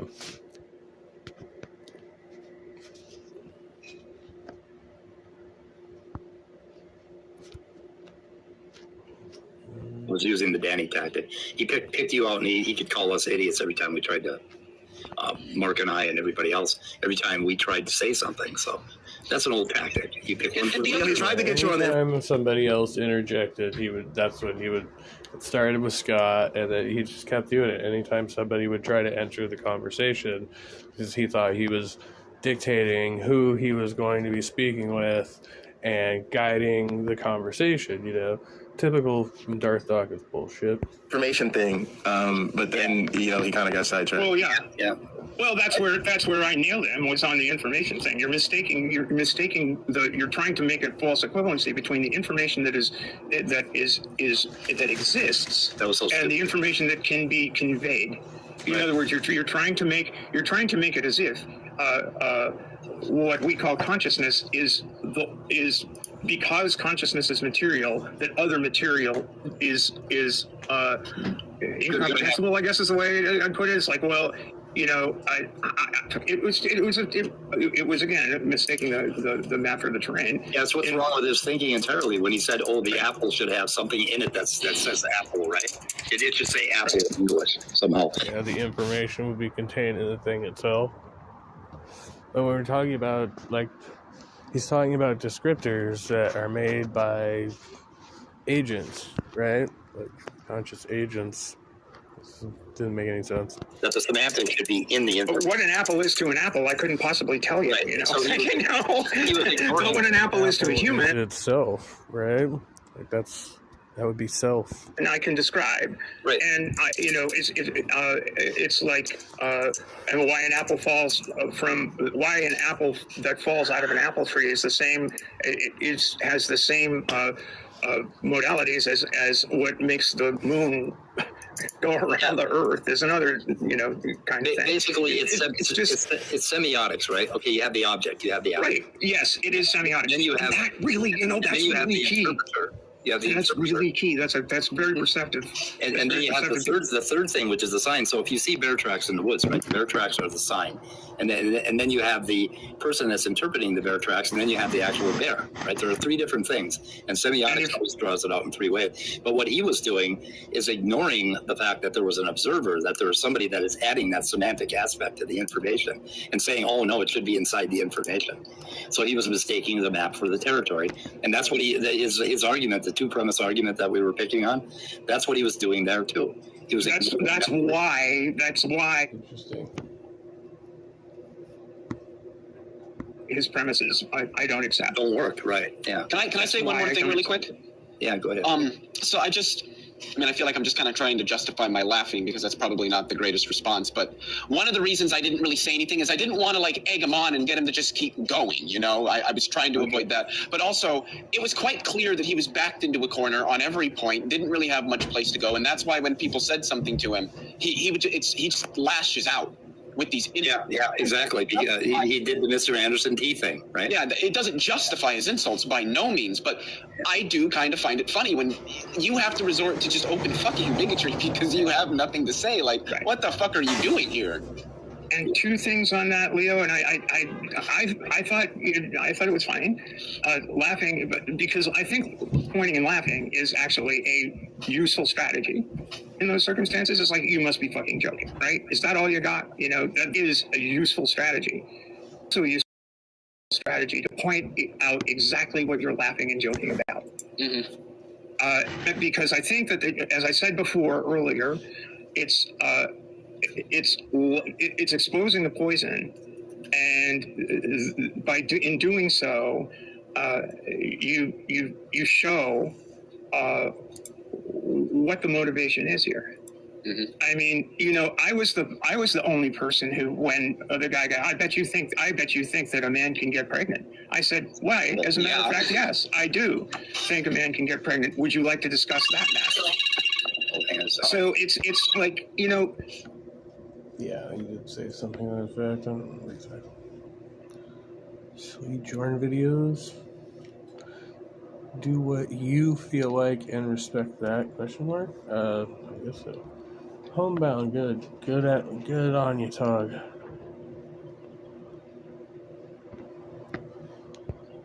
If you're gonna engage these guys, get them to talk. Welcome, Silly Jordan videos. About what they really, you know, get them to talk about the God. Get them to acknowledge that they're hiding behind God's skirts. Yeah. To justify bigotries that they hold, and irrational fears that they are promulgating within society at large. Because those irrational fears are stoking a form of as Jay was saying earlier, a form of disruption to real people's lives, and some of those people are your friends. Yeah. So, you know, think of, you know, do that empathy trick that seems to be lost on some of these folks. Put yourself in Jay's place or my place or Bree's place, or when this sort of thing comes up, just try that and question whether it's useful to have this conversation. I know Jay had this conversation with Jim Bob, and now I've had it. I don't feel the need to do it any longer. No, not again. No more rotten fish. I took one bite and spit it out. Houseman, welcome back. Dr. Phil made a lot of money by playing God on TV. I love that. We wrote a song about Dr. Phil back in the day. It's still one of my favorites of the high school era stuff. Can I say something about that real quick? Hi, Grayson. Sure. Hey, Grayson. How are you? Nice. By the way, I don't think we've ever been on as well. We've been on one stream together and it didn't go well, but I think maybe we can get a little bit better. That's Grayson. Yeah, I know who that is. I mean, I've heard of this shit. So I watched the stream from yesterday, and I then was wondering, did I actually watch the stream yesterday? Because my methodology is just going through my mind, and I thought that I heard the stream, but can I really trust my own senses and rationality? I don't know. This is what I was most frustrated with listening to the debate, is that all Jim Bob is throwing out is solipsism and solipsistic arguments, and he's not a solipsist. He doesn't believe that stuff. Right. It's gotcha against physicalism. So I knew that argument was just never going to go anywhere with him. There was no point in having that argument about physicalism and information. That's a good point. It is solipsism. He said Phil is not really a doctor, some say. I think he's is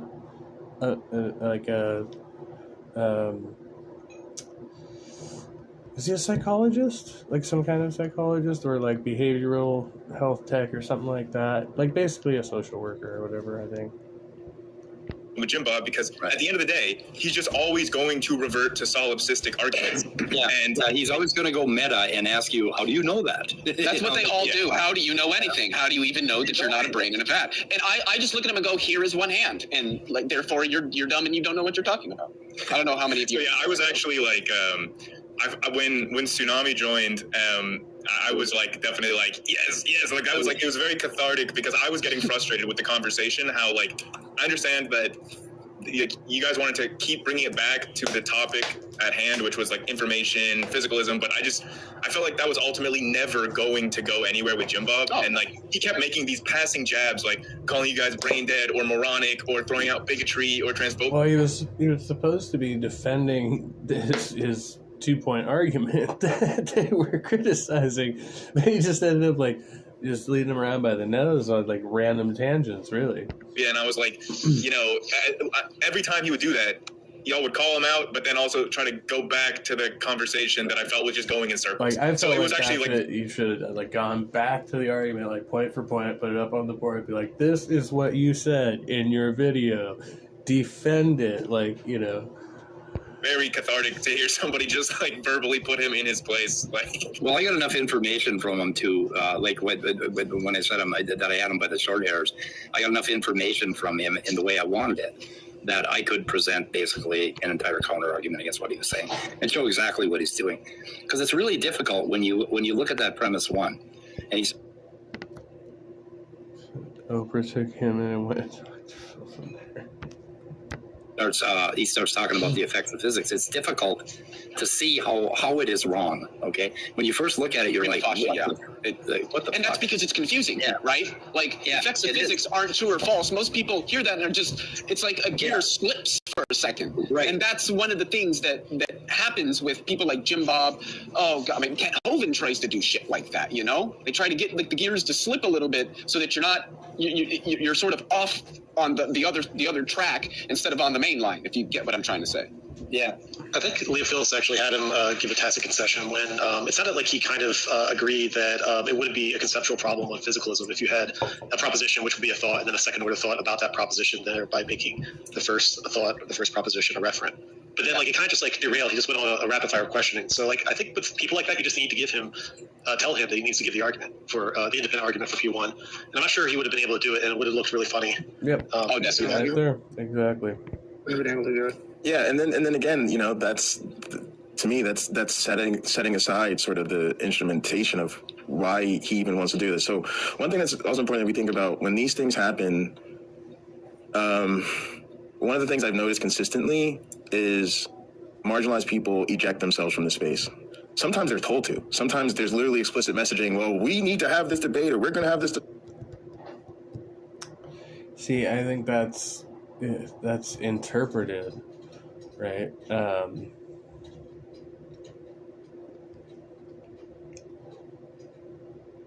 Yeah.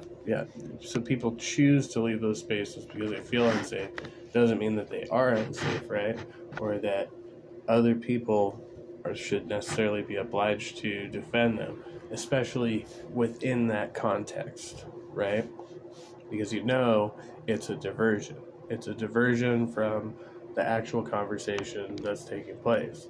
Now, whether or not it's more important to have that conversation, I don't know. That could be up for debate. Discussion. If you don't like it, then you don't have to watch the stream, or there's the door, right? And again, it just depends on how you want to approach things. But for me, that's an unacceptable situation. Like that's an unacceptable outcome of this.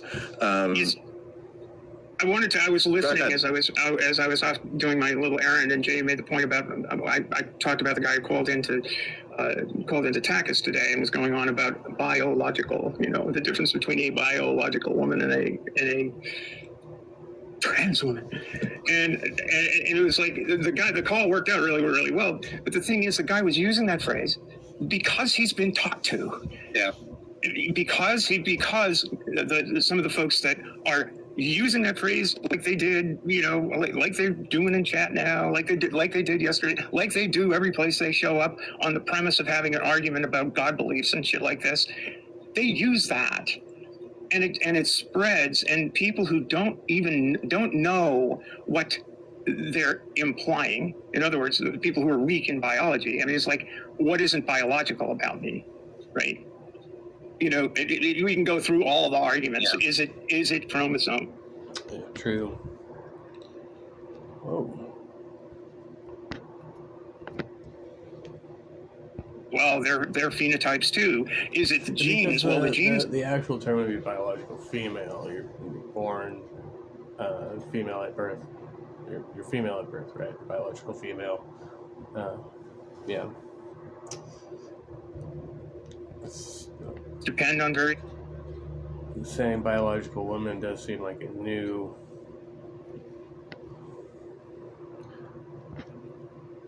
Says, are atheists using biology to harm Christians when they argue that a human cannot rise from the dead biologically? What a dumb argument. Okay. Yes, wait.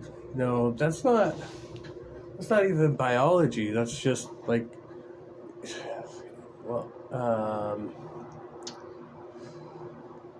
so do you, Jill,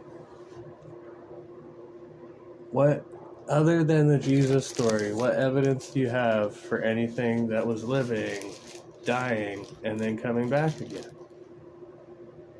You only have the one story that you believe, right? Do you believe in other resurrections? Various modalities to be activated in a biological way, because if it weren't for the fact that biology works and they work in my genes, I couldn't have transitioned. I wouldn't have developed secondary sex characteristics that are appropriate to a phenotype. So it's like, yeah, I'm biological, and it's through biology the transition even works. And you get deeper into the question of what's the etiology of it's like organic food. All fucking food is organic.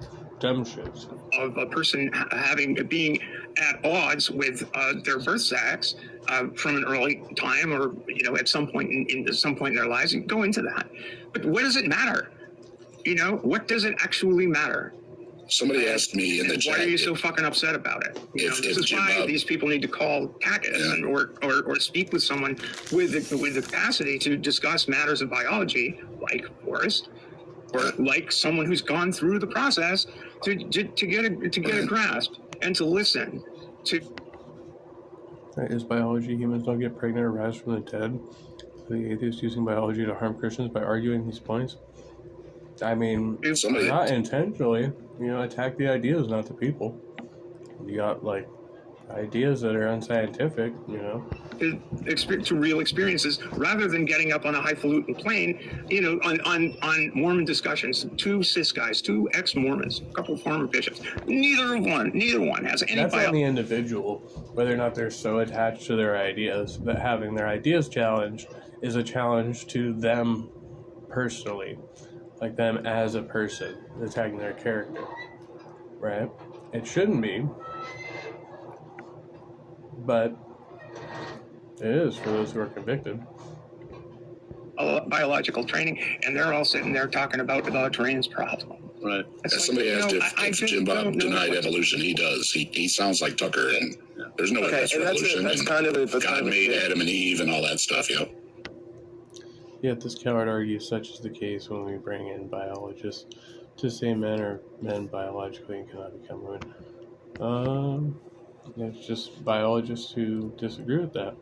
I don't think that's a question for biologists. It's a question for medical doctors. That's kind of a good segue, because that's something I wanted to touch on real quickly. Because I think, a lot of you guys are really into philosophy. And like Leo was here, I think Leo does a great job talking about philosophy. But from my perspective, you got to remember, these are creationists. And so when they say they love science, when they say they want to debate the science, we all know they don't, right? And there's a certain futility to discussing genes and DNA and the fossil record. God doesn't like knowledge, right? The tree that they ate the fruit from was the tree of knowledge, right? With Kent Hovind, because he's been educated at least several hundred times on those issues, and they go one in one ear and out the other. Out the other, yes, sir. And ultimately, right, it's a placeholder anyway. Like, one of the things that I'm constantly frustrated with is, like, even in my field, too many biologists think that we can just ignore creationists. Yeah. And part of that is they don't recognize the way in which the way we've been doing it for decades. Why mess with the system now? We get by. We kind of sort of get along most of the time. I guess, right? is not just anti-science. It's literally it's a cudgeled into like an anti-empirical worldview that seeks to marginalize and harm people. So they seek to literally use anti-evolution as a tool of Christofascism. I like that term, Christofascism. Yeah. Never seen a man change biologically into a woman. No, you don't change your biology. Your biological makeup stays the same. You can transition physically. I mean, it's possible. You can do all kinds of things. The wonders of medical science and surgery. Have you seen some of these people? You get like titanium spikes implanted in your skull and shit. And become a rhinoceros. You should be concerned about combating anti-evolution even more so because it's being used to establish Christofascism than because simply it's bad science. It's bad science that's also been literally used to, many of us say, make the world a worse place, right? And honestly, one of the things I would say is that all of these conversations about philosophy actually fit into that same creationist worldview. Yep. One of the things I say is like the way they even try to separate a discussion of science and a discussion of philosophy is a perversion of both.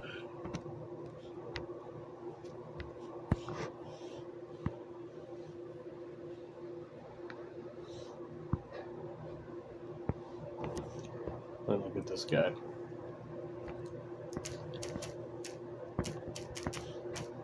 Seen a couple people cover this character now in GP Penitentiary Life. This is him, Wes Watson.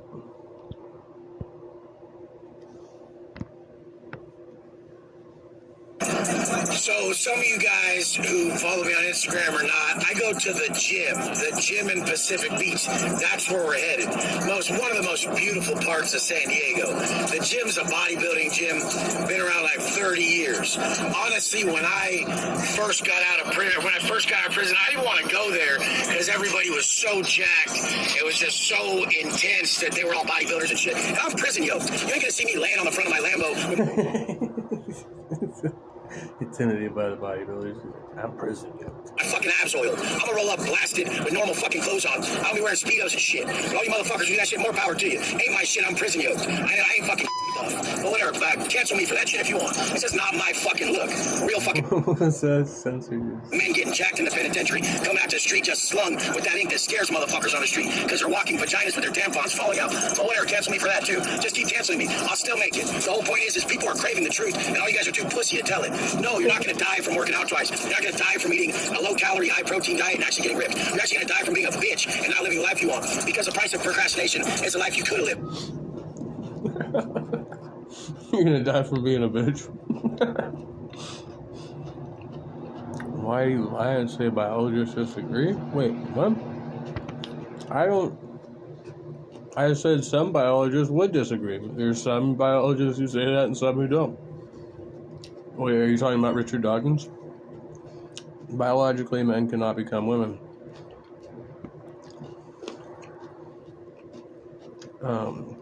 Why is that not just as bigoted as an atheist saying biologically women cannot have babies without sperm?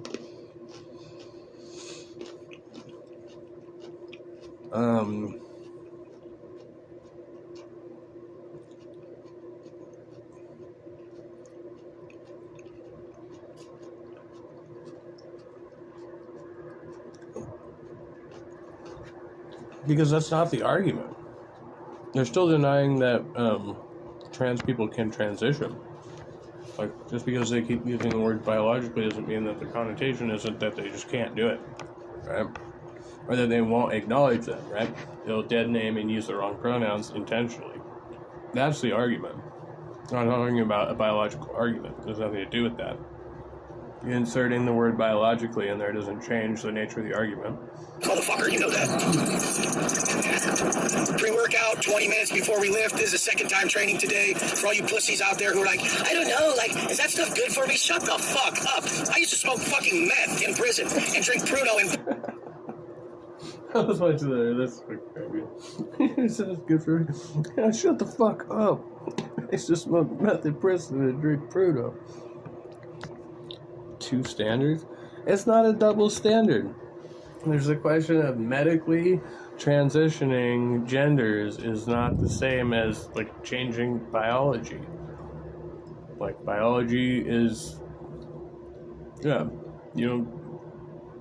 Now you could, like, if you could genetically alter somebody, like in utero or whatever, that'd be a different thing. Prison. No pre-workout is taking out Wes fucking Watson. As soon as you guys quit being such bitches and thinking, I don't know if I got enough sleep, it may be fucking me. Fuck you. If I die from lack of sleep, you guys are dying from sleeping too goddamn much. Hey, here's the top dude on stage. Well, a sedentary lifestyle is the greatest killer of people. But second is too little sleep. God damn, bro. Can we win? Like shit. I sleep fucking 5 hours a night max. Everyone always asks me what time I go to sleep. If I get up at 2:45, sometimes 8 o'clock, sometimes 10 o'clock, sometimes 12 o'clock, sometimes fucking never. When you're running an 8-figure business and you got fucking 400. Yeah, that's pretty normal, I guess. Like 5-6 hours of sleep or something like that. It's like 1,000 in expenses a month. Yeah, they say that's actually pretty normal. Like the whole 8 hours of sleep thing is like, most people don't actually sleep that long, but it also accounts for like the time it takes a lot of people to actually fall asleep, or the time it takes for them to wake up after a long period of rest, right? Because you'd be like super groggy, it takes you a while to get out of bed and, you know, like ready to actually start moving. All this shit you're trying to juggle, speaking engagements, you're fucking constantly making content, a massively packed schedule that's months out, and you... But yeah, I mean, a virgin, I think you could artificially inseminate a virgin. You know, using medical science, not like, you know, God's invisible penis or whatever. You don't get to just sleep however much you fucking want. That's for fucking bitches who get their fucking way everywhere they do. You're not gonna get here by living a life of balance, bitch. This takes obsession, motherfucker. I need you guys to drop that fear, drop that bullshit right now. Because you guys are like scared to go in the fucking gym. I see men scared when they walk down the street, got their chest sunk back, they're looking at the fucking ground. Everyone can read that pussy shit on you. Your self-talk is being written across your forehead like a motherfucking teleprompter. Oh my god. My shit. Wind and the rain coming in the shot here.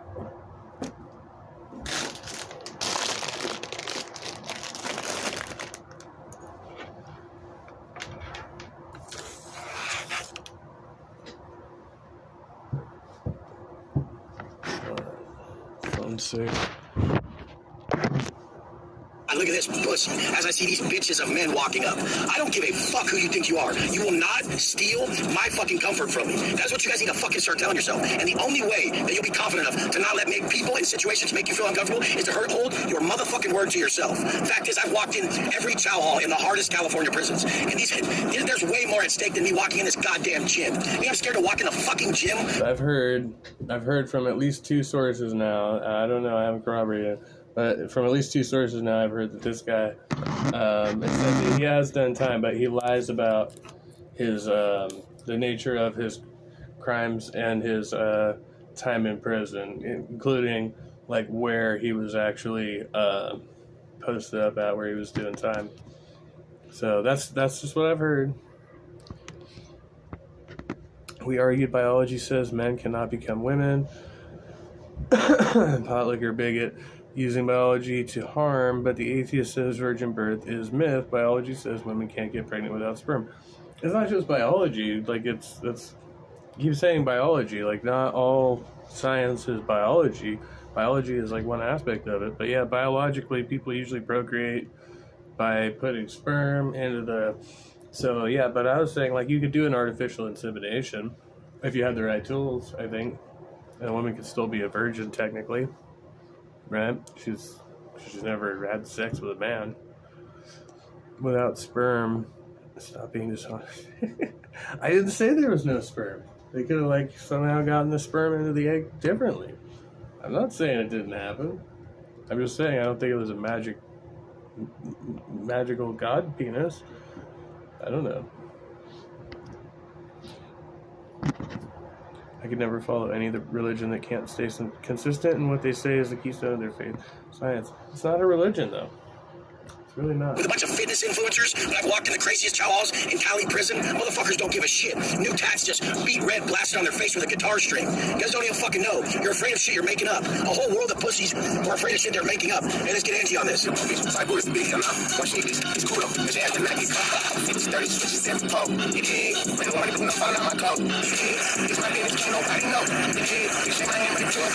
Yeah, there's no dogma in atheism, and being an atheist doesn't even like necessarily require that you like, adhere to biological evolution or any type of scientific theory. The midday session. No, I'm the first person here in this spot every morning in a different Rolls, Lambo, or whatever the fuck. We came in the bucket right now to get a bump. Let's do this shit. It doesn't say that she was born without sperm. It says that she never laid with a man.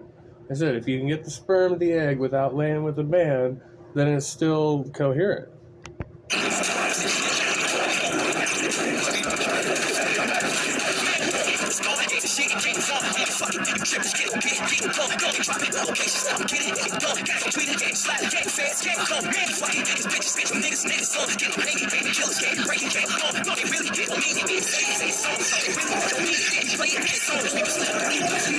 So hard. I'm not avoiding it. I just addressed it. Did I not? I'm pretty sure I just addressed it. I don't think there's like. Try me some roast works beans. Sounds good. Sounds good. I hear all the best coffee comes from the Pacific Northwest. I was watching this gym from Instagram while I was in the penitentiary. Scrolling. Yeah. Like, oh shit, I can't wait to use some fucking weights when I get out. Now you just saw us pull from that Phantom. What the fuck took so long? 5 years from there to here? What are you guys doing?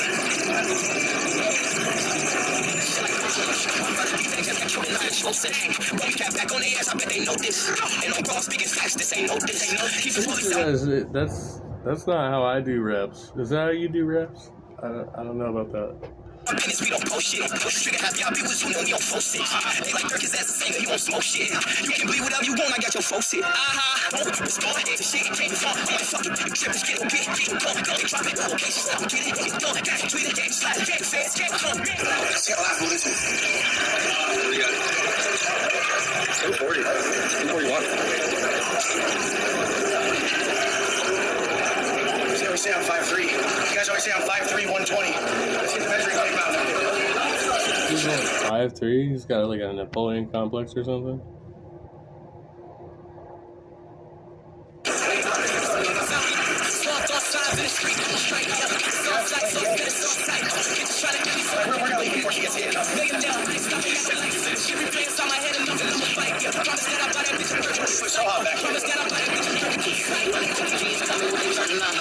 Had to get a little pump real quick, come for round 2. It was lovely. It was better than I even expected. Always better the second time around. You guys, training twice a day is 2 times a day to get that mind right. Every time in the penitentiary, I trained a minimum of 3 to 5 times a day. And every time I realized it just separated me from all those what ifs. Because in the penitentiary, those what ifs are more painful than any stabbing, any violence, any fear you have of anything in life. Those what ifs that you create in your head, those imaginary.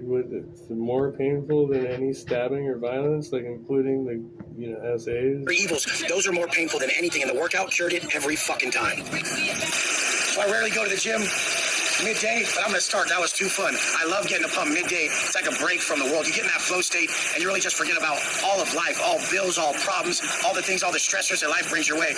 Always use exercise. Because the whole thing is, no matter what your habit is, that's where you're going to run when the stress starts to build up. So I started to feel it, like the pressure of life, the day, everything I have to do. And I'm like, I'm going to go get a pump. It's like a vacation just from everything. You free yourself real quick, and then you come back refreshed. That's how you really get that mental reset. Love you guys. Thanks for supporting the channel. I think he does do a lot more of that, like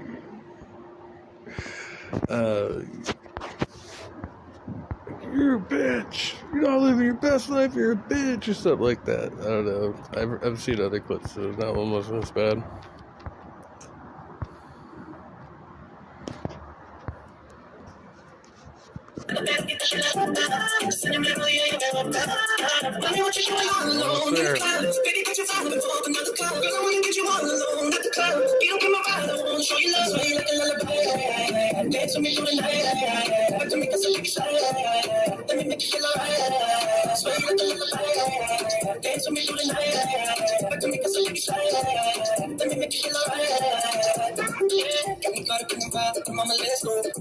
sunshine in the nighttime. I'm rolling with a stop, I can get my pink too. Step that booty up like a right time. She feeling when you dance, I'm grabbing all of my pants. I see you in advance, they live it up. She's putting me in a trance, I'm throwing all of my pants. She's yelling at this jam, DJ turn it up. She wanna, throw her heart till 6 in the morning. She need it. I'm just neighbors on my name. Mommy, what you doing all alone in the club? Baby, got your vibe and pull up another club. Girl, I wanna get you all alone at the club. Get up in my vibe, I wanna show you love. Sway like a lullaby. Dance with me through the night. But to make us a baby slide. Let me make you feel alright. You let me really right. Baby, only for a night. Baby, for the vibe. Gonna get inside. Rolling down the wing, spin it up now. Got me so hard, I can't keep it down. Rolling down the wing, spin it up now. Got me so hard, I can't keep it down. Hey, dance with me through the night. But to make us a baby slide. Let me make you feel alright.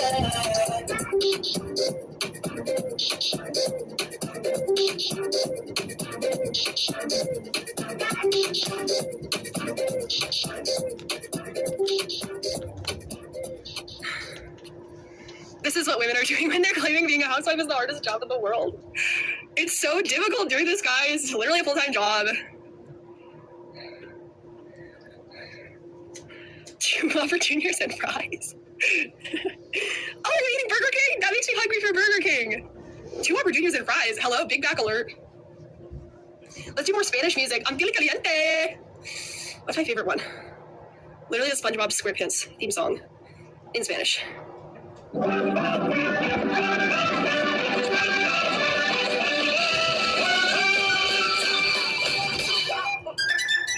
Just listening to the theme song. She does have kind of a cute little laugh though, doesn't she? Sounds like liberal music.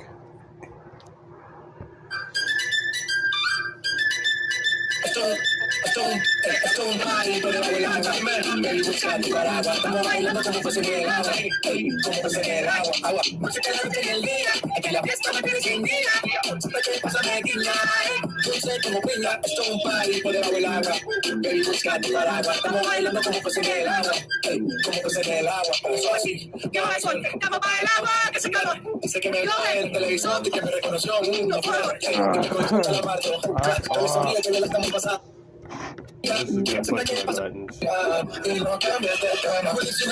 Jesus fucking Christ, how long? You guys like that one? So out of breath. We lost 20 viewers.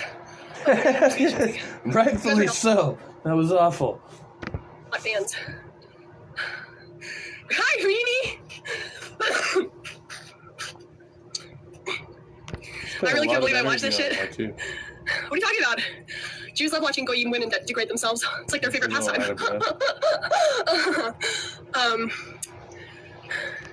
How did Grace learn to grind like that? I went to an urban high school.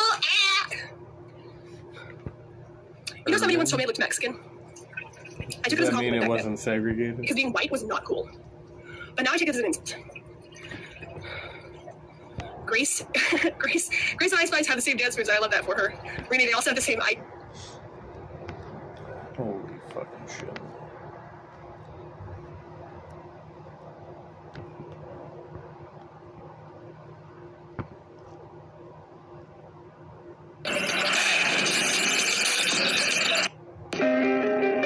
In January 1976.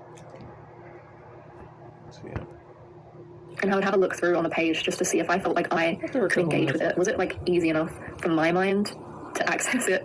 And because I use the Harapones account the most, that's where I decided to follow these new accounts. You know, there were like infographics pages, news resources, journalists, little like fact slideshow pages, which I obviously don't even know at this point if they're trustworthy. So I'll be taking this as an opportunity as well to practice my media literacy and verifying for misinformation. I think it will encourage me to think about that a bit more. Next, I did a similar thing with YouTube. I subscribed to a bunch of educational and informative channels. I'm trying to get into a habit of just clicking on something when I see it, and if it looks interesting, which is hard for me, as I explained earlier. It's very hard for me to face new information, and I think it must be some kind of fear of disappointment and a fear of like being confused and the discomfort of exposing myself to something that I'm not going to be able to understand. But it's a bit different for me when it comes to learning through video format, because the way I usually use YouTube is as kind of background videos while I'm doing other things. A lot of the things I watch is very kind of mindless, watchable, easy kind of entertainment, and I usually have it on while I'm doing something else. When I first started thinking about this, I thought, okay, well, I'll subscribe to these channels and I'll just put these videos on.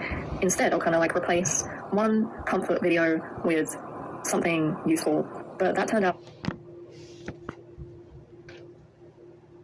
Slow clamorers, you have the lorises. The common ancestor of lorises and bush babies is thought to have looked a lot more like a bush baby than a loris, and what this would mean is that lorises have lost their tails as compared to their common ancestor with the sister group, much like apes have lost their tails as compared to monkeys, our sister group. As it turns out, the vertical climbing kinematics of lorises has been examined and analyzed in comparison to other primates, and they're most similar to Asian apes like orangutans and gibbons. And you know what else lorises are known for? Their grip strength. To put a little cherry on top of this idea, this hypothesis for the loss of tails in hominoids, I want to look at another kind of counterintuitive example, and that's the spider monkey that we talked about earlier. Genus Ateles, the spider monkeys, are interesting for a lot of different reasons with regard to what we're talking about today. For one, Ateles actually vertically climbs a lot like apes do. Their kinematics looks like the ape kinematics for vertical climbing, and this seems a little counterintuitive, right, because they've got those giant tails. For two, they're also careful clamorers and sometimes brachiators like gibbons. In fact, their locomotor repertoire looks a lot like gibbons in general, except for one little problem. When gibbons feed, they hang by one hand below the branch and then they use their other hand to harvest fruits or leaves, whereas spider monkeys do something similar, except they've got one hand above and then they're also holding on with their prehensile tail. So both modern apes and modern spider monkeys are slow vertical climbers and clamorers that sometimes brachiate. That's their locomotor repertoire for foraging their food. Except spider monkeys have a tail, and it's not just a little tail, it's a big-ass tail. How then can we posit that it was a change in the locomotor repertoire of ancient apes that led to the loss of the tail? Well, baby, it's grip strength. Here's the hands of 5 modern apes. They're known for having powerful grips, due in part because of a powerful opposing thumb.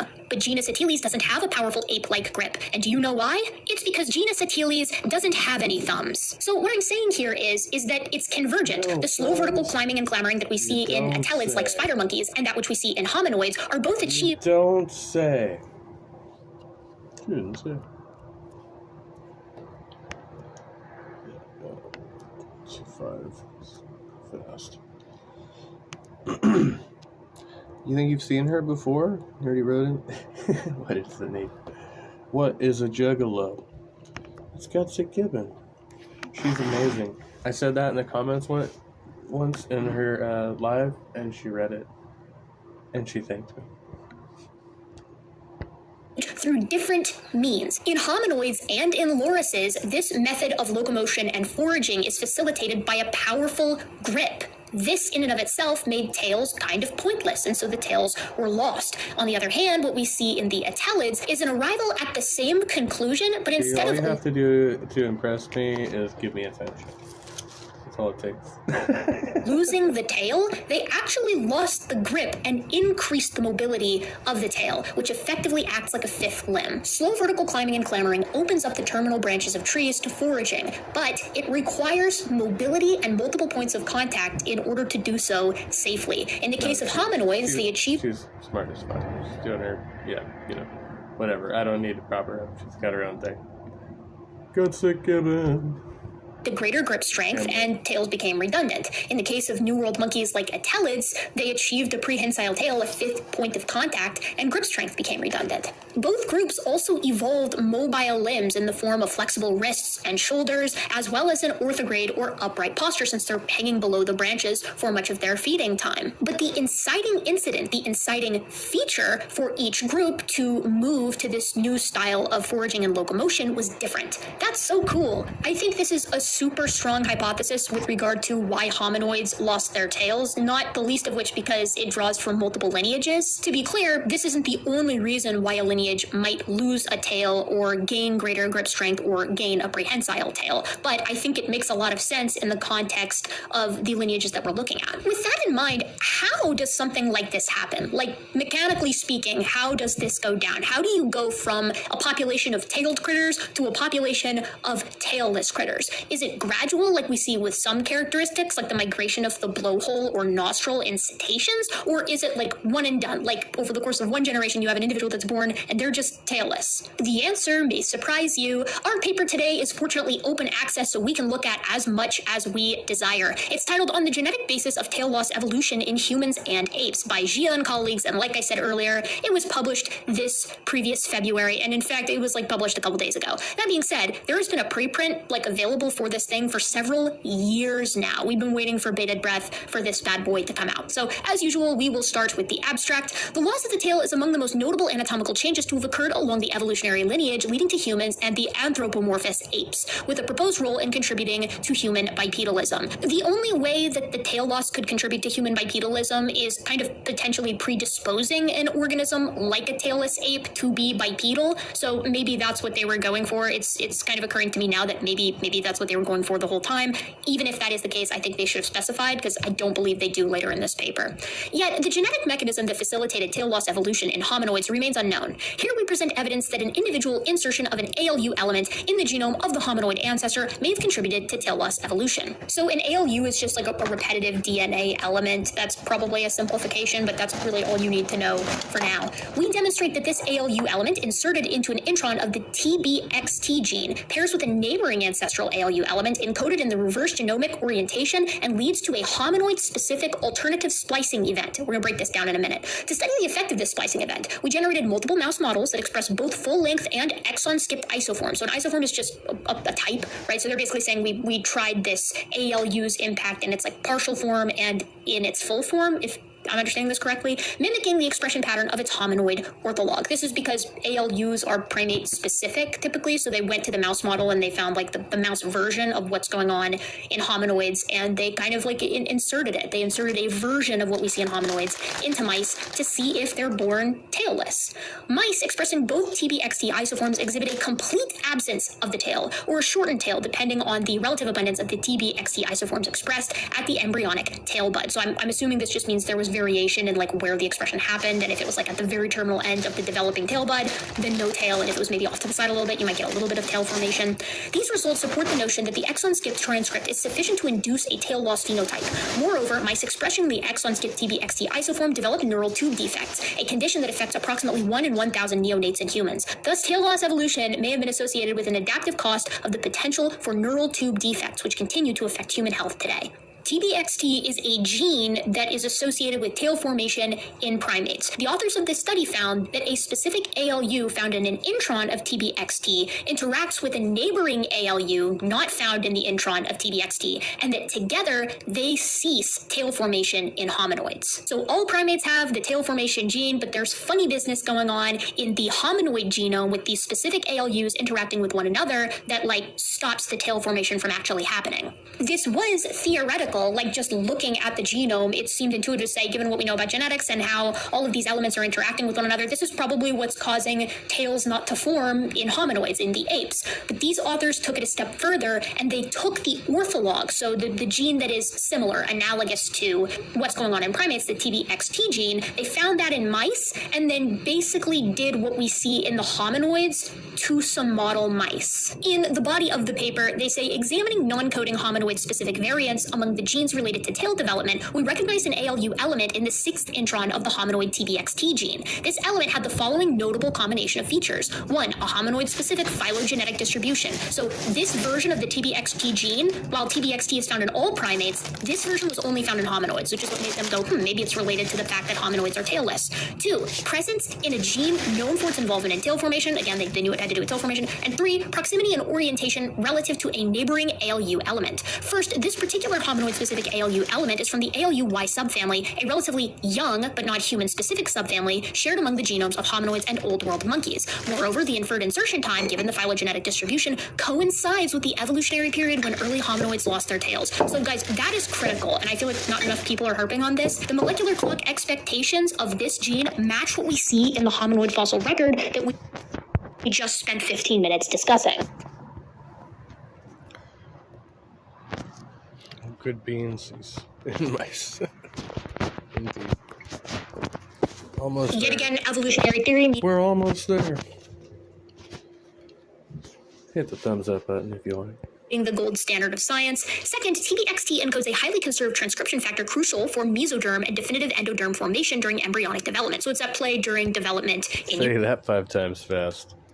Heterozygous mutations in the coding region of TBXT orthologs in tailed animals such as the mouse, the Manx cat, dogs, and zebrafish lead to an absence or reduced forms of the tail, and homozygous mutants are typically non-viable. So that's really cool too. Orthologs in other species, like cats, for example, when they have something similar to the hominoid condition, they are also born without tails. There's a lot of really cool and frankly above my pay grade genetic stuff here, including a concrete description of like what's going on in the hominoids specifically. And then we get to the part that I think is really cool and like visually provocative, which is the picture of all of the mice without tails. So here in figure, which figure is this? In figure 3, we see the TBXT exon 6 isoform is sufficient, like on its own, to induce the tail loss phenotype. So A, B, C, and E here, D and E, are showing us the consequences of taking the hominoid condition and imposing it on tailed organisms such as mice. So D here, we've got a picture of the 2 little newborn mice, one with this tiny little stublet of a tail, really no tail there, right? There's no sacral or coccygeal vertebrae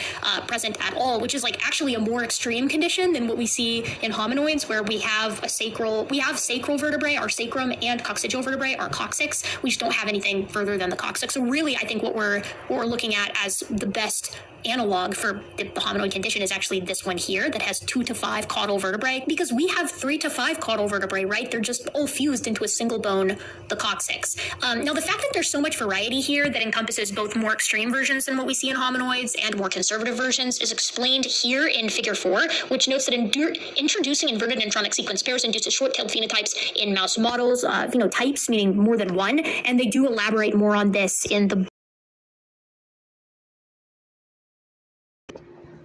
Beep, beep, beep, beep, yeah. TBXT isoforms explains tail phenotypes. The next paragraph notes that there's like a lot going on here, and that it seems like we see a lot of different possibilities for other regions of the genome as far as these ALUs interacting with one another go. They talk about other signs here, saying the human genome contains 1.8 million copies of short interspersed nuclear element signs, including 1 million ALU elements, of which more than 60% are intronic. So there's like great possibility here for finding potentially more of these interactions. They want to systematically search for more of them to see the functional roles that they play in development and in disease. And they basically say that the results of the mouse work in particular demonstrate a correspondence between the relative abundance of different isoforms of that TBXT gene and the tail length phenotypes that we see not just in mice, but like other mammals. Why do we see so many different tail lengths? The gene responsible for tail length in mammals is sensitive to minute changes. They actually bring up lorises, which I think is interesting. They're like, yeah, we should look at the genes for lorises and see how analogous their situation is to hominoids, right? Because this was an independent tail loss in each lineage according to similar pressures for changes in locomotor styles. But it's very unlikely that they changed in exactly the same way. They also talk about cercopithecoids that have lost their tails. So mandrills and drills, Mandrillus sphinx and Mandrillus leucophaeus are both species that have greatly reduced tails, as well as Barbary macaques and Macaca sylvanus. And the reason I didn't bring them up earlier is because like they very clearly have lost their tails under a different type of selective pressure, probably one related to the degree of terrestriality that they're committed to, as well as potentially the climate that they live in. There's also Japanese macaques, so Macaca fuscata, where having a tail is not ideal when you're living in such freezing, or in the case of Barbary. Pro tip, if you can manage to get skin-to-skin contact with a smart person, you can gain IQ points through osmosis. More temperate climates. We'll read the last paragraph to sum it up. Again, if you want to go through the specific genetics work that they've done here, like their actual methodology, it's here at the end, and they talk a lot more about the specific loci of some of the genes that they're looking at, which again is all kind of over my head. The specific evolutionary pressures relating to tail loss, relating to the loss of the tail in hominoids, are not clear, although they are probably involved in enhanced locomotion and the transition to a non-arboreal lifestyle. Again, I disagree for reasons that I took a long time to explain earlier in this video. We suggest, however, that the selective advantage must have been strong because the loss of the tail may have included an evolutionary trade-off of neural tube defects, as demonstrated by the presence of neural tube closure defects in mice expressing the TBXT exon 6 transcript. Notably, mutations leading to neural tube defects and or sacral agenesis have been detected in the coding and non-coding regions of the TBXT gene. We therefore speculate that the evolutionary trade-off involving the loss of the tail made approximately 25 million years ago may continue to influence human health today. Opening up an entire new niche for an organism to exploit research resources within, I think is a pretty strong selective pressure. So it's not surprising that there is a potential downside to the taillessness that we see in hominoids. And I'm curious to see if there are similar consequences in other primates that have lost their tails. Hopefully work is being done on that as we speak.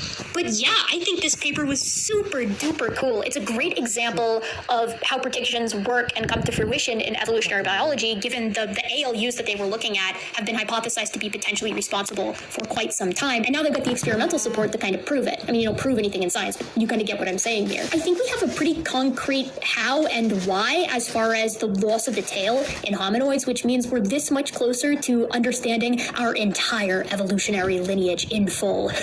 We'll get there someday, I know it. The results of this paper also make it seem like it was a pretty quick transition. It just goes to show that big phenotypic change can be managed by a relatively small genotypic tweak. Anyways, my gentle and of course very modern apes, I thought this was a cool paper. I hope you thought it was cool too. I know we really didn't go over the paper. The paper was mostly like a cherry on top of me waxing poetic as to my favorite hypothesis for why hominoids don't have tails, but I hope you had fun nonetheless. If you like what I do, please consider supporting me in the free way. It is of no cost to you to like, comment, and subscribe. I don't think that's of any cost to you, unless you just really hate seeing my mug. Correct about that.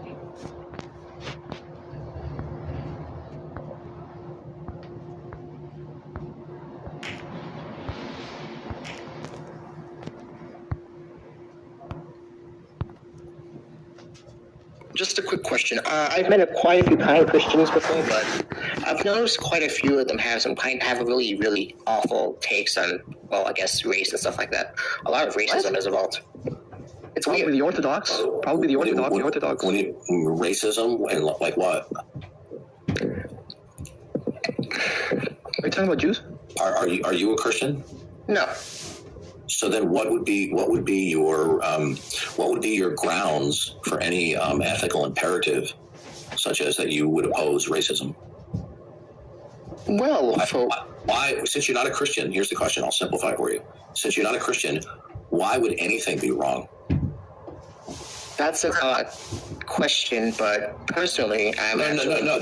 That's a serious question. Why is anything wrong? Because I guess it's unethical. All you're simply doing is repeating that some things are wrong in different words. How about this? Right and wrong. Listen. No, I'm not going to listen. Don't overtalk me. Right and wrong is what is the nature of ethics. Okay. So when I say why is anything wrong, you say, oh well, because of ethics.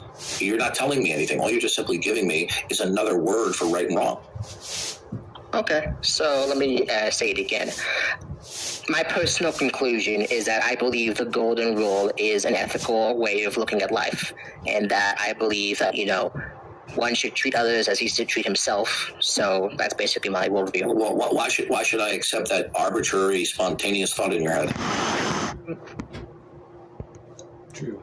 I like to frame it like, it's wrong to do harm to others or impede their natural and societal freedoms, right? And that would be unethical. And then you could get into like the meta of that, like inconveniencing others might be wrong. What's up, Skyworks? Good to see you. John Perry, Genetics and Evolution, stated casually, Darwin versus irreducible complexity. I'll check it out. Obviously, number one, because I'm assuming you're not an asshole. I'm assuming you're a nice guy. No, it has nothing to do with me. Why should anybody align our conduct because you have a spontaneous or arbitrary thought? Is your thought about the golden rule, do unto others as you have them do unto you? Why is that an imperative? And by the way, when I say imperative, I mean ethical imperative. People ought to behave this way. Do you believe in evolution? Yeah. Okay, well, in evolution, it's a dog-eat-dog world, survival of the fittest. So are you happy that evolution brought you to this point? Oh, personally, yeah. Okay, good. Then you now contradicted yourself. Because evolution is not do unto other organisms. As a concept actually refers to genetics. It's talking about genes, not actual competition in nature, which is a different thing. But that's been debunked a long time ago, like what people thought natural selection meant, which is what it actually means. That you would have them do unto you. Evolution is survival of the fittest. It's a dog-eat-dog world. There's a difference between, wait a minute. There's a difference between dude, you ethics. No, you don't know what you're talking about. There is a difference between reality. I want to ask you a question for my benefit, okay? So it'll help me make a decision of how I can understand and actually treat you, okay? Because depending on the way you... Isn't that like every question you ask, though? They're all for your benefit, Darth. Answer will influence the way how I'm going to respond to you. And I don't mean being mean or anything like that. How old are you? 19. Okay, thank you for answering. I appreciate that. Okay, go ahead.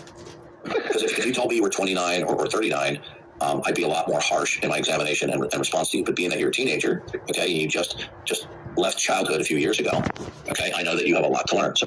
I think I was trying to remember. I know he asked me if he was 31 or 32 the first time I talked to Darth.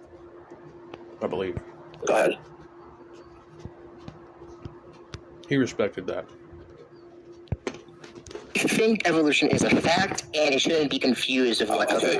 Well, first of all, that's simply patently absurd. Okay. Are all conclusions in science provisional? Is there anything in science that's a fact? Yes, the fact we exist, the fact that certain matter exists. Hold on a second. Can you tell me what exists? Matter. And how do you know that's real and not an illusion? Because everything is made up of matter. Matter is reality. Okay. Have you examined all particulars in existence? Or did you just tell me what you believe? Have you examined all the particulars in existence? That's fucking absurd. Examined all particulars to find out that they exist. I'm made up of matter. Like, I as myself, okay. Just of matter. I find these truths to be self-evident. Antimatter, that too. No, I'm just showing you that. There you go. If I punch you in the face, convoluted nature of your own reasoning. I'm not criticizing you. I'm actually helping you to show you that your own thinking is not coherent. You have been indoctrinated with certain life that you think are true. Okay, like evolution or other ideas. Okay. So the question is, are they true? And if they're true, on what grounds do you know they're true? So, for example, you said you think that the highest value that should be guiding how we ought to behave, which is ethics, is that we should treat others, that we should treat, that we would have them treat us. But you told me you're a believer in evolution. But you are here today because of billions and millions of years of organisms not following the golden rule. That's a shame. It's true, but it's also very okay. So evolution is evil then. No, that's not evolution. Ethically, You're talking about like the circle of life and like predation and shit. That's not what evolution, like, evolution facilitates that. That behavior is how organisms survive. But there's a balance. Like, if there's an imbalance, then a species doesn't work. Evolutionarily. It dies. Okay. But you like something that's evil. No, I think it exists regardless of whether I like it or not. I didn't ask you that question. Let me rephrase that. And by the way, you've been brainwashed into evolution because you've never been taught the scientific evidences and philosophical objections. Okay, and you don't know what you don't know. Okay, you've been told that Charles Darwin discovered natural selection. Right? He discovered it. That's not actually no. No, he didn't discover natural selection. He observed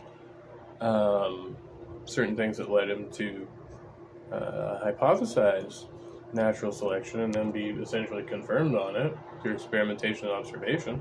Right? No, I do not believe he discovered. I believe he came up with one of them. Oh, he didn't discover. So in other words, he came up with a fantasy about how life came to be. Could you let me finish? Yeah, I believe he popularized the idea. The idea had been around for a very long time. But No. That's incorrect. No, it's not. It had been around before, and he improved upon it. What you're thinking of is the idea of evolution that was previously called transmutation had been. Both were included. Darwin's theory of natural selection.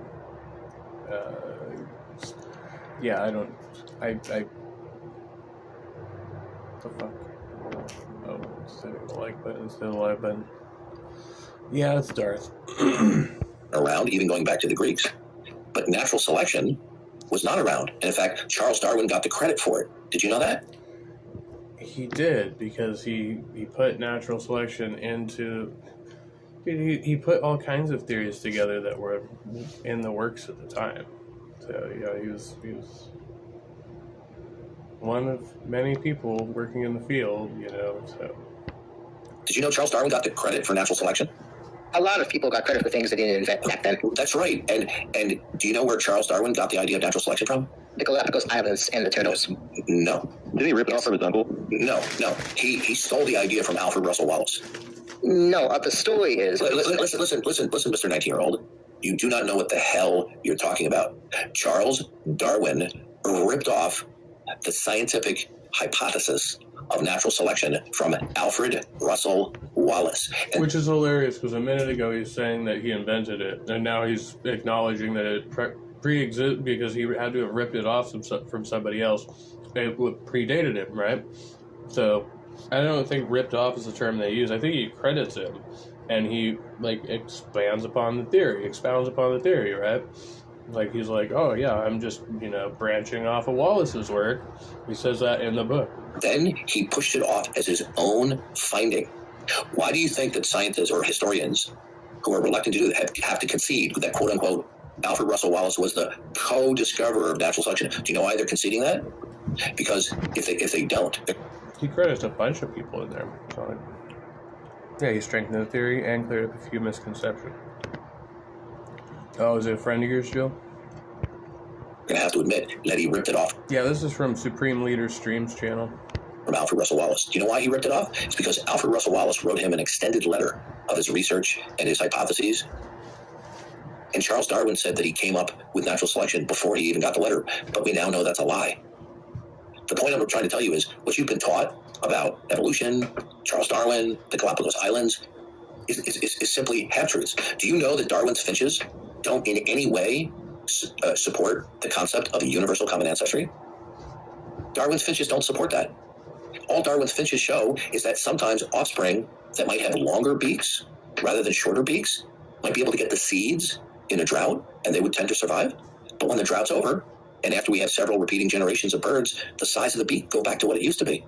And beaks being longer, right, and having an advantage in a given environment is not macroevolution. It's just simply variation in reproduction of size, shape, coloration. Okay, it's not the arrival of new genetic information that would produce new complex anatomy and physiology. So Darwin's finches do not even support that. There's a really good book that you should read. It's called Icons of Evolution, and it exposes that. Okay? Maybe. Yeah. Evolution is now dogma throughout the world, but people think because it's dogma, and people tell them, oh, it's a fact. We have overwhelming evidence. And people go, yo, we have overwhelming evidence. Watch this. What's the overwhelming evidence for? Dogma imply that it's, I always get these mixed up. Prescriptive, not proscriptive, or is it the opposite? Evolution is a joke. Never had a bad day in my life. Oh, I see. Evolution. Is it fossils? I'm having a pretty good day as well. Because the fossils don't demonstrate universal common ancestry, and in fact, the fossilized remains that we have. For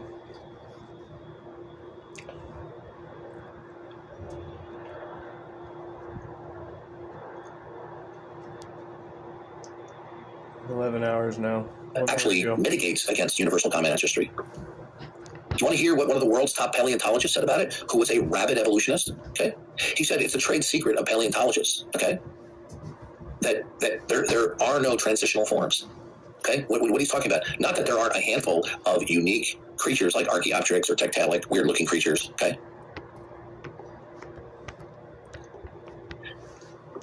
The fossil record exemplifies stasis. Species appear abruptly, and they disappear abruptly without leaving transitional forms.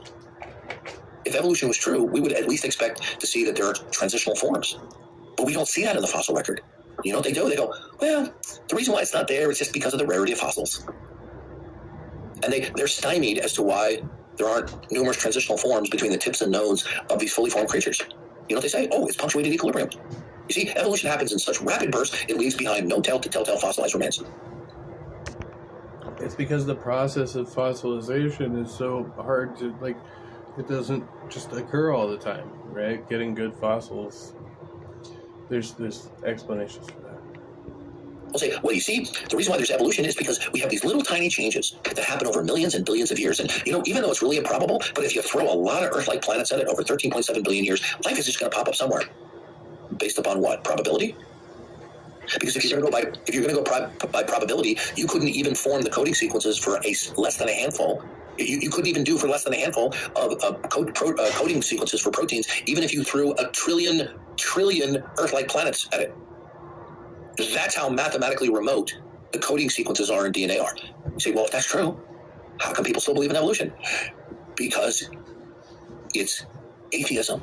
It's without Godism. It's because if we start to realize, wait a minute, this idea that information could arise by a random process, aided by natural selection, if it's not true, how'd we get here?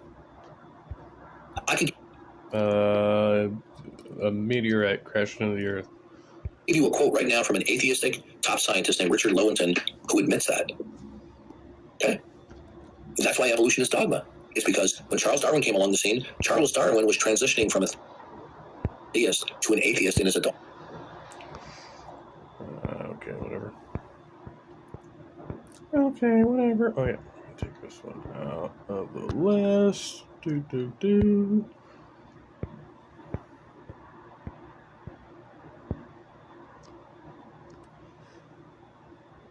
Math. Gusto is the #1 choice for small business payroll. It's fast. Why? Because reason. So I just saw this ungraded. It says, my son's third grade teacher told my son that 1 divided by 0 is 0. I wrote her an email to tell her that it is not 0. She then doubled it down and CC'd the principal. The principal responded saying the teacher is correct. What do I do now? And if you want to see the original post, link will be in the description for your convenience. In this video, I'm not going to talk about what we are going to suggest the parent to do, because we just want to focus on the math.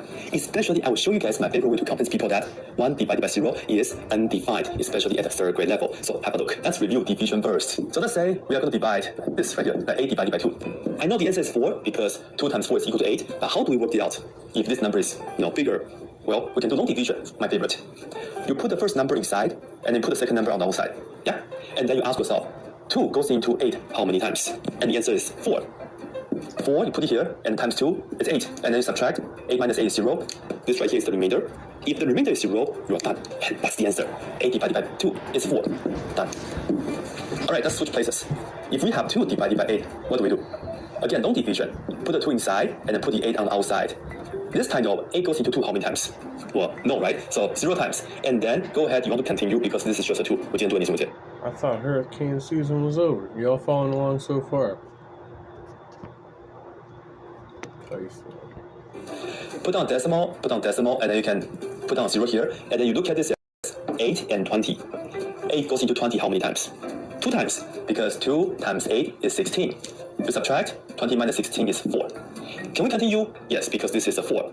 Let's go ahead and put down another number, right? Because this is the same as 2.00. You can put this 0 down. And then 8 goes into 40 5 times. 5 times 8 is 40 exactly. The remainder is 0. We are done. And the answer for this is 0.25. Done. Alright, now let's go ahead and see this question here now. If we have 1 divided by 0, how do we do it? 1 goes inside and then 0 goes on the outside, right? Well, is it possible for us to think about a number and it multiplies to 0 and we get 1? Can we do that? Can we say the answer is, let's say 17. 17 times 0 is what? Still 0, and if you subtract, 1 minus 0 is 1. It's still 1. That's this. We didn't do anything, right? So, because of this, you see that 17 is not the answer. But if you try another number, let's say... Isn't 0 minus 1 negative 1? If you say 0... Negative. If you put 0 times 0, it's 0. If minus 1 minus 0 is 1. This thing right here is still 1. So in fact, no matter what you put down right here, multiply with 0, you always get 0. 1 minus 0 is 0. No matter what you try, this will never work. You cannot find a number, multiply with 0, that will give you 1. So in fact, 1 divided by 0 here is, I don't like to use equal sign when I say undefined. This right here is undefined. Meaning there's no answer for this. In fact, when you have any number divided by 0, it's always going to be undefined. This is just computation. We're not doing calculus or whatnot, alright? Well, some people get mixed up with undefined or 0. I think the reason is because of this. If we have this question instead, 0 divided by 1. Well, long division, you put on the first number inside, put on the second number on the outside. In this case, can we do something? Yes. 1 goes into 0 0 times. 0 times 1 is 0. 0 minus 0 is 0. When you see the 0, this one here was the answer. 0 divided by 1 is 0. So definitely know the difference. Of course, there are different levels.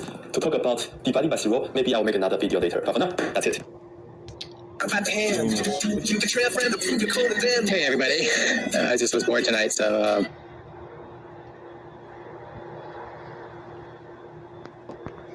This guy's funny. You yellow skin, light skin, you look almost like a woman. You're light skinned, and you got feminine ways and real feminine. I can work with the rest of it, that you got a dick up there. We don't give a fuck your dick. Put it away up there. I don't care if you take it off. It's just that little round ass or, feminine ways, lip gloss, and the only difference is you got a dick. And I don't even care. You can put that bitch way over there. I just want to fuck. You know what I mean? Oh, so you didn't want the male equipment? No. I don't want to suck nothing. I don't want to see it. You can tuck that bitch if you can. I don't care. I just want you to turn around that way, and and then just put that. Just fuck them. That's it. You know what I mean?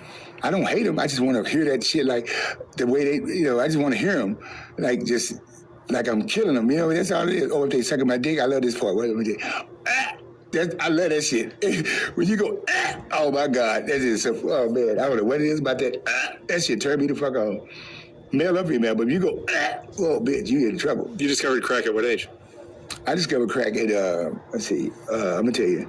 When I got out of the Marine Corps in 1988. Robert the crackhead. It was a pandemic, it was already an epidemic in Dallas. Crackhead likes to fuck Asian boys. That's when I got out.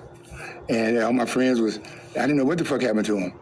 And I was smoking weed, and my partner, I just saw him, right? What's up, JB? My nigga, man, what's up? He got in the car, and I said, I got a joint already. He said, no, I don't want that. And he took a baggie with him, and he started hitting it, breaking it down. So he smoked a Primo.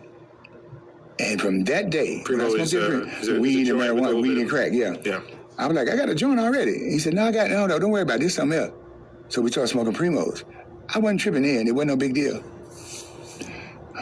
But I was at the parking lot where we all hang out and shit, and I met this girl named Chocolate, right, in Dallas. At the McDonald's parking lot, everybody hang out. And I started seeing people just having fun, smoking crack. they got one shoe on, they dirty, they ain't got no car, ain't got no bills, but they laughing like a motherfucker. I'm saying, what the fuck is so fucking easy going about you, buck? So I'm in a room with a bitch, and it started like that. I'm in a room, and we getting high. Oh, she's getting high.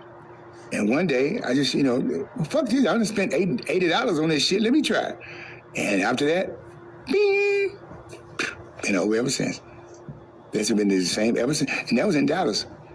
So Harry Hines Boulevard and all that shit, Pleasant Grove, Oak Cliff, all that shit, that was in Dallas. Then when I moved here, my sister sent for me. And I moved here, and I wasn't smoking for like 2 months. My sister been through everything, shooting up, all that shit. She had a house that she had people that kind of had mental deficiencies, right? And I stayed with her for a minute, then I moved to that house. That was her house. So I was cooking and shit like that, and I was straight. And this white bitch was in that motherfucker, and I took her to get some crack. And after that, there was a punk that stayed in her, I forgot his name. We started getting high. Oh, so we're still here listening? With coffee. Nice. It's almost time. We got a few more minutes. And I was like, here we go again. Because I was getting high in Dallas, but when I moved here, I stopped. Because my sister she don't tolerate that shit. But the house I was in was all full of drug addicts and pill poppers. It was only a matter of time. And me and that Sarah, whatever her name is, she was white with pretty titties. And I took her, we went to Nickerson Garden. I'd never been there before in my life. The coldest motherfucking bounty hunter neighborhood in my life. I'd never been there. But because I talk country or whatever, they'd be making. And I was smoking crack with her. We went back, and I saw the punk that stayed at my sister's house. He walked by, and we kind of, I think. And that's the first encounter I had. That was in 2015, right? And so I've been doing this shit since 2015 here. And this is a fairly new thing for you. No. I was smoking crack in Dallas, and I did it. I was doing it in Dallas. But not with guys. Yeah, even then. Oh, you were? On the cool. I was doing it, but not as, because I was smoking crack in Dallas. But then when I quit smoking crack, because I moved here. So he likes to fuck men when he's high on crack. And my sister was like... You straightened out? Yeah, I was straight. I was just smoking weed with my sister, because my sister had got me a medical marijuana card. And so you can quit? Yeah, I can quit. Do you have a job? Not right, I'm boosting. I shouldn't say no TV. I'm boosting like a motherfucker. I boost, you know, it's my clothes. I ain't buy this.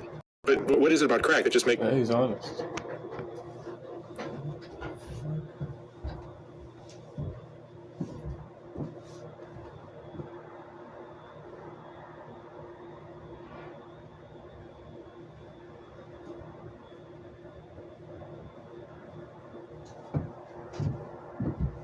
The answer is blowing in the wind. That's Robert the crack addict.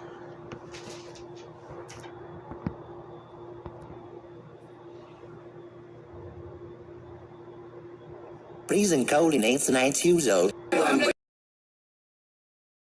Ancient Tuzo, all right.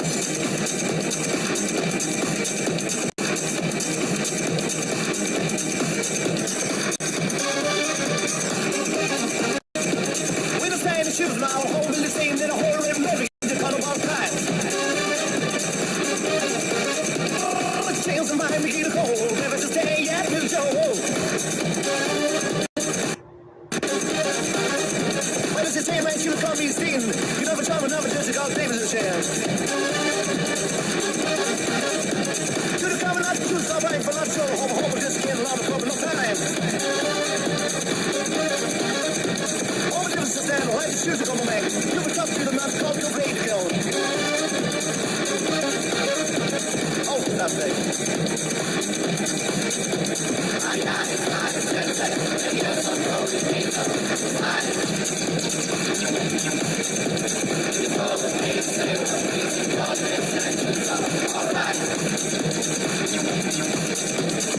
Eyes, mind, senseless. Any goes of flow with basil.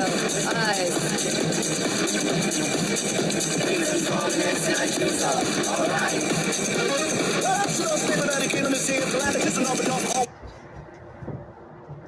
Trying to get a PR. Going on and on, I was trying to explain to you that without having indirect contact with that I asked you for person. $1 amount, sir, and you said you didn't have one. Never fucking mind. Okay, you're all set, sir. Yeah, so are you. Take one.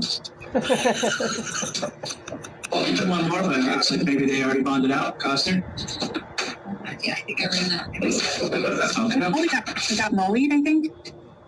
That's fine. We're all set. Stacy, gotta wait for your paperwork, come over first. Be about 10 minutes. Thank you. What's your name in Nisqually there? Are you talking to? I'm seriously contemplating a shirt that says "What's your name in Nisqually" there, because that's the start of a lot of fun times. Hey, sir. I am. Oh, my name is Ty Officer Tucker.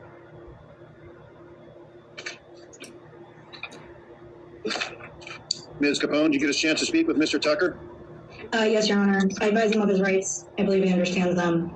We're not contesting probable cause for today's purposes and asking for court-appointed counsel going forward.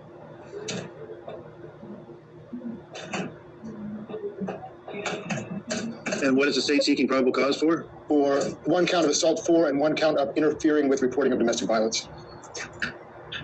So, Mr. Tucker, I'm finding probable cause for both of those charges identified by the state, most serious of which it carries with the maximum penalty of 364 days in jail and a $5,000 fine. We're going to set conditions of release, and then we're also going to, I will appoint Thurston County Public Defense to represent you. Thank you. Thank you. You're welcome. Mr. Robbins. Your Honor, the state recognizes You're welcome. Not a substantial criminal or warrant history in Washington State. We request a PR release with no criminal law violations, no firearms or deadly weapons, and no contact with the victim. Thank you, sir. May I have another? Ms. Capone?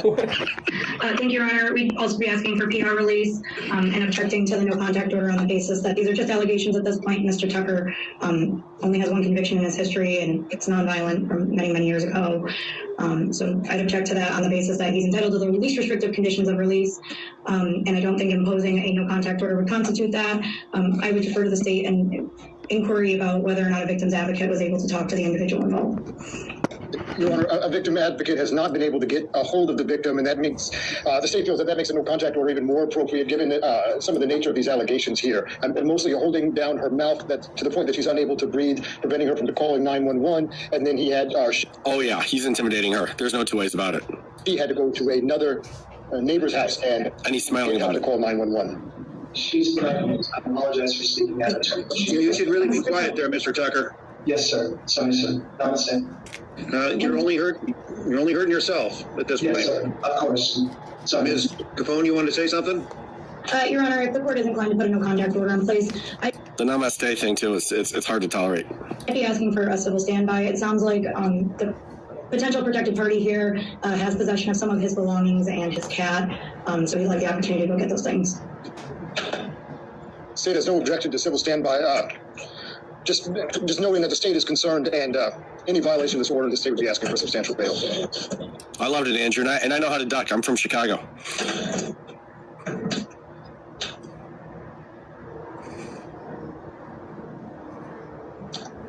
So, do these folks live together? I do not believe so, Your Honor. So, Mr. Tucker, we have your address listed as a place in Port Townsend. Is that your mailing address? No, sir. I apologize. Things are very out of date. My short answer is I live in Evergreen. Yes, Bridget and I do live together. We just got married. But I live in Evergreen and can simply go back. I just would wish my cat. That is all. Thank you.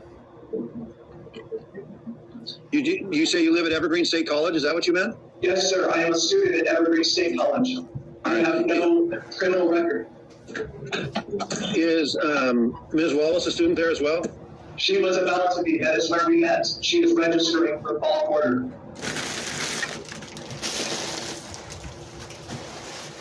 All right. Well, the address listed is here is on T Street, so I'm assuming that's not at Evergreen? For Bridget, I believe that is in Tumwater, and that is where she and I live now. This hearing feels like a preview for the first 48. I still have my apartment at the Evergreen College. Okay. Well, here's what's going to happen here today. You're going to be released on your personal recognizance. Conditions of your continued release are don't have any criminal law violations, don't possess a firearm or other deadly weapon. I'm signing a no contact order that forbids you from having any contact with Bridget Wallace. Do you understand? Jesus. They want us to remove equipment? Yeah, sounds about right. Yes, may I ask only one question? How do I get my cat? Yeah, just hear me out here for a second. No contact means no contact. That means no calling, no texting, no emailing, no telling a third party, hey, go tell Bridget this or that. All those things are not required. In this order, there's what's known as a civil standby. You can contact law enforcement and go with them one time to the apartment on T Street to get personal belongings, including, I assume, you say cats? You have more than one cat? I have just one cat. She is my daughter, and that is all I truly need. I will be getting some small things, only one backpack worth, and then I will be okay to go back to college. Please and thank you. Cat people, what are you going to do? This guy's as bad as Griggsy. With regard to the, we sure that's not Tumwater? You have T Street in Olympia. Back to school. It's my wait a minute, Mr. Tucker, I'm not talking to you. Sorry. Double check police report, Your Honor. It does say Tumwater and Tumwater Police Department. So that's that would be T Street in Tumwater, correct? 301 T, yes, Southwest. Well, A3? Correct. Tumwater. Okay, you wanted to see, do you have any other questions there, Mr. Tucker? Only, may I please have transportation there? There was transportation given to me here. I called myself. I need transportation there with a police officer to get my stuff, and then that is all. I'm not sure what their policy is on that. You're going to have to work that out with Tumwater. Can the department Uber me out there? You know, after I've been incarcerated, yeah, they will definitely not provide you with transportation. I'm almost sure, but it's not going to happen. On charges? I'm thinking no. Police department. Yes, sir. Thank you. You have a court date? Yeah, it's done. Sorry. And I'm going to tell you when your next court date is. Or actually, no, we're going to set it because it's an arraignment. We're going to do May 29th at 9 a.m. for arraignment. You need to be back in court. And then there's Capone, did you provide contact information, including a cell phone for text reminders? Your Honor, I provided a cell phone number, but I was unsure about the dorm address associated with it. I don't know, whatever. Doesn't matter. Science and a discussion of philosophy is a perversion of both. In other words, it's a denial of the way science itself is a philosophical growth in outcome of our philosophy. Our philosophy matured in terms of, hey, you know, there is a lot about premises and arguments and things we could sit here and draw on the board, but ultimately when it comes to deciding what's what in the world, oh, wouldn't it be great if we did experiments, if we tested hypothesis, if we did peer review, right? And so those are... Well, you're talking about two different, types of things. You're talking about science and action, and you're talking about, like, thinking about thinking. I think, like, philosophical commitments that led to an empirical method. And when about thinking. Yeah, something like that. You try to go back to traditional or continental or whatever type of philosophy, in a way, you have to recognize that Sapolsky brain gender. I haven't heard of that. I've heard a lot of Sapolsky, so that's interesting. There's a systematic effort that they're making to pull the conversation away from empiricism and back over here into premises and armchair discussions and unprovable arguments and all this type of stuff. At the same time, they don't even care about getting any of that right? And so there's a vulnerability. Like, I have to recognize, before I am gung-ho to jump in and correct their science, what are they really doing? And then try to combat what they're really doing. And I think in this community, we're vulnerable because, I say, a lot of y'all are philosophy nerds. Y'all are philosophy nerds, and somebody says some bad philosophy, y'all just want to jump in there and correct the philosophy instead of stepping back and realizing, oh, this is a flat earther. Right, like correcting their premises isn't going to make a difference. Yeah. So Jim Bob, in my first discussion with Jim Bob, he was using flat Earth arguments, and he does not accept even the existence of gravity. He doesn't believe that gravity is real. So it definitely is like flat Earth territory with him. He says he's not a creationist. He says that he's not a flat earther. He says he's just agnostic and radically skeptical about all forms of empiricism. If you try to make empirical arguments to him, then he will suddenly retreat into the realm of philosophy and metaphysics, and he'll just start making solipsistic arguments at you and just say, well, how does your empiricism methodology relies on the existence of truth and logic, which cannot happen without a God? So it always just goes back to this philosophical discussion, no matter what the argument is actually about, no matter how extremely strong the empirical evidence is, he will always find a way to pull it back into these metaphysical, philosophical, heady discussions about how do you know that reality is real, bro? Yeah, that's exactly why I was trying to show that little model I had. Basically, you have to come up with a model. This is the way you feel. You just feel like reality is real, man. When you're having these conversations in philosophy. And philosophers that do not come up with this model end up going around in circles because they always go to the meta level. And if you talk about knowing something, they'll start attacking knowledge and the reliability of the senses. Well, when you're talking about physicalism, you have to adhere to a model. And nobody was buying into my fucking model, and I'm buggered about it. When I was on it, I conceded. After Dave, I conceded everything he was saying. I said, okay, fine. I'll just concede to everything you're saying. What does adding the mind or God do for your argument? And he didn't like that at all. Yeah, because I just the fact that I wouldn't argue. Yeah, that's true. Yeah, he actually did. I remember that. Wouldn't argue. I just said, okay, fine. But what does adding your thing do? And then he just dove right back into his arguments. Yeah. He doesn't want to deal with the fact that his worldview also it does not get rid of solipsism. Like solipsism is just as much of an unaddressable problem in his worldview as it is for any others. Because at the end of the day, you have to trust the reliability of your senses as a starting ground for anything. Well, I think he's actually trying to give an undercutting defeater for knowledge on physicalism. Obviously, it doesn't work. But I just want to say that you don't need to deny that physicalists affirm a mind, especially if you're a reductionist or non-reductionist, or even if you're an illusionist, right? You can still understand and employ the folk language that people use when describing what we call the illusionist. I sure would love to hear. That's the thing we should hear from Tsunami. I sure would love to hear from what Tsunami has to bring to the conversation here. Sounds hey, Sue. Oh, now you're putting me on the spot. Now I feel weird. Sue. Yeah, well. Y'all, this is the real Tsunami. Believe it or not, offline, Tsunami is just a very sweet shy girl. Wants to play Fortnite. No, I can be sweet, but I don't feel necessity for me to maintain civility with somebody that has spent the last 3 hours reaching out slurs and fucking hate speech. I absolutely loved what you did yesterday, and I kept it in the video, but Jim Bob removed it. He couldn't handle it. He couldn't handle it being on his channels. I actually think that's a fantastic point, though.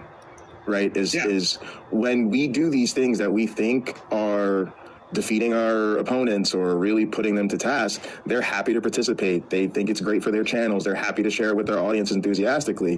When they get called the fuck out, cursed out, and shut down, they edit that part out of the video.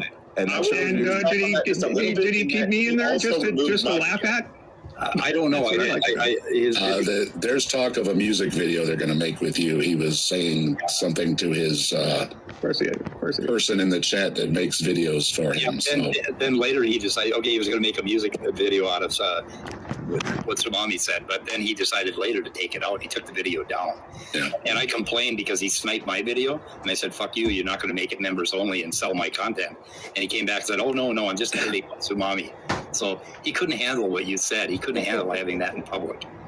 But he has done that for lots of videos, though. Like in my debate with him about evolution, I mean, I stuck to just what are the empirical evidence, and he still made that video members only because he got embarrassed in front of his audience. So I think anytime he gets embarrassed, he just wants to take it back. I think I think I've made the point, but I want to make it again. This has been a kind of a months long thing. It's like everyone engaged in dealing with people like the whole Crucible gang, really. Yeah. Needs to be aware of what their real program is. Their real program is to create chaos and to make the people they hate afraid. Yeah. And they don't like it when we're not afraid. I don't like it. I don't like it much at all. But every creator that chooses to engage with them needs to keep in mind that this is what they're after. They're after that clip. They're after that engagement, and they are deliberately provocative in order to achieve that end. Those armbands, the ones that are red, black, and white. That's what they're selling. They're selling hatred, and if you're aware of that and can engage in a way that is where your primary aim is to combat that rather than necessarily to destroy their God belief stuff, which you're not going to do. And I've said this a million times. People have been arguing religion for as long as Homo sapiens have imagined gods. We've got Marduk is way better than Yahweh. It's like let's have these. It's fruitful and it's fun and it's this and it's that. But when you're dealing with a political situation where people's lives are on the line, I'd urge you to think about the most virulent of the people that have a real agenda. So Stephanie. All right, well put. We'll come back to that.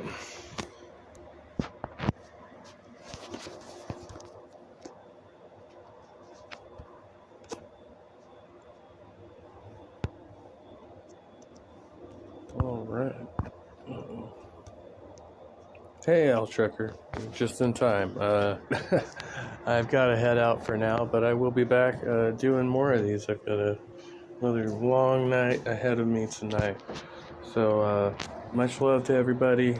Be well, stay trusty, and yeah, I'll see you later. Have a great day, everyone.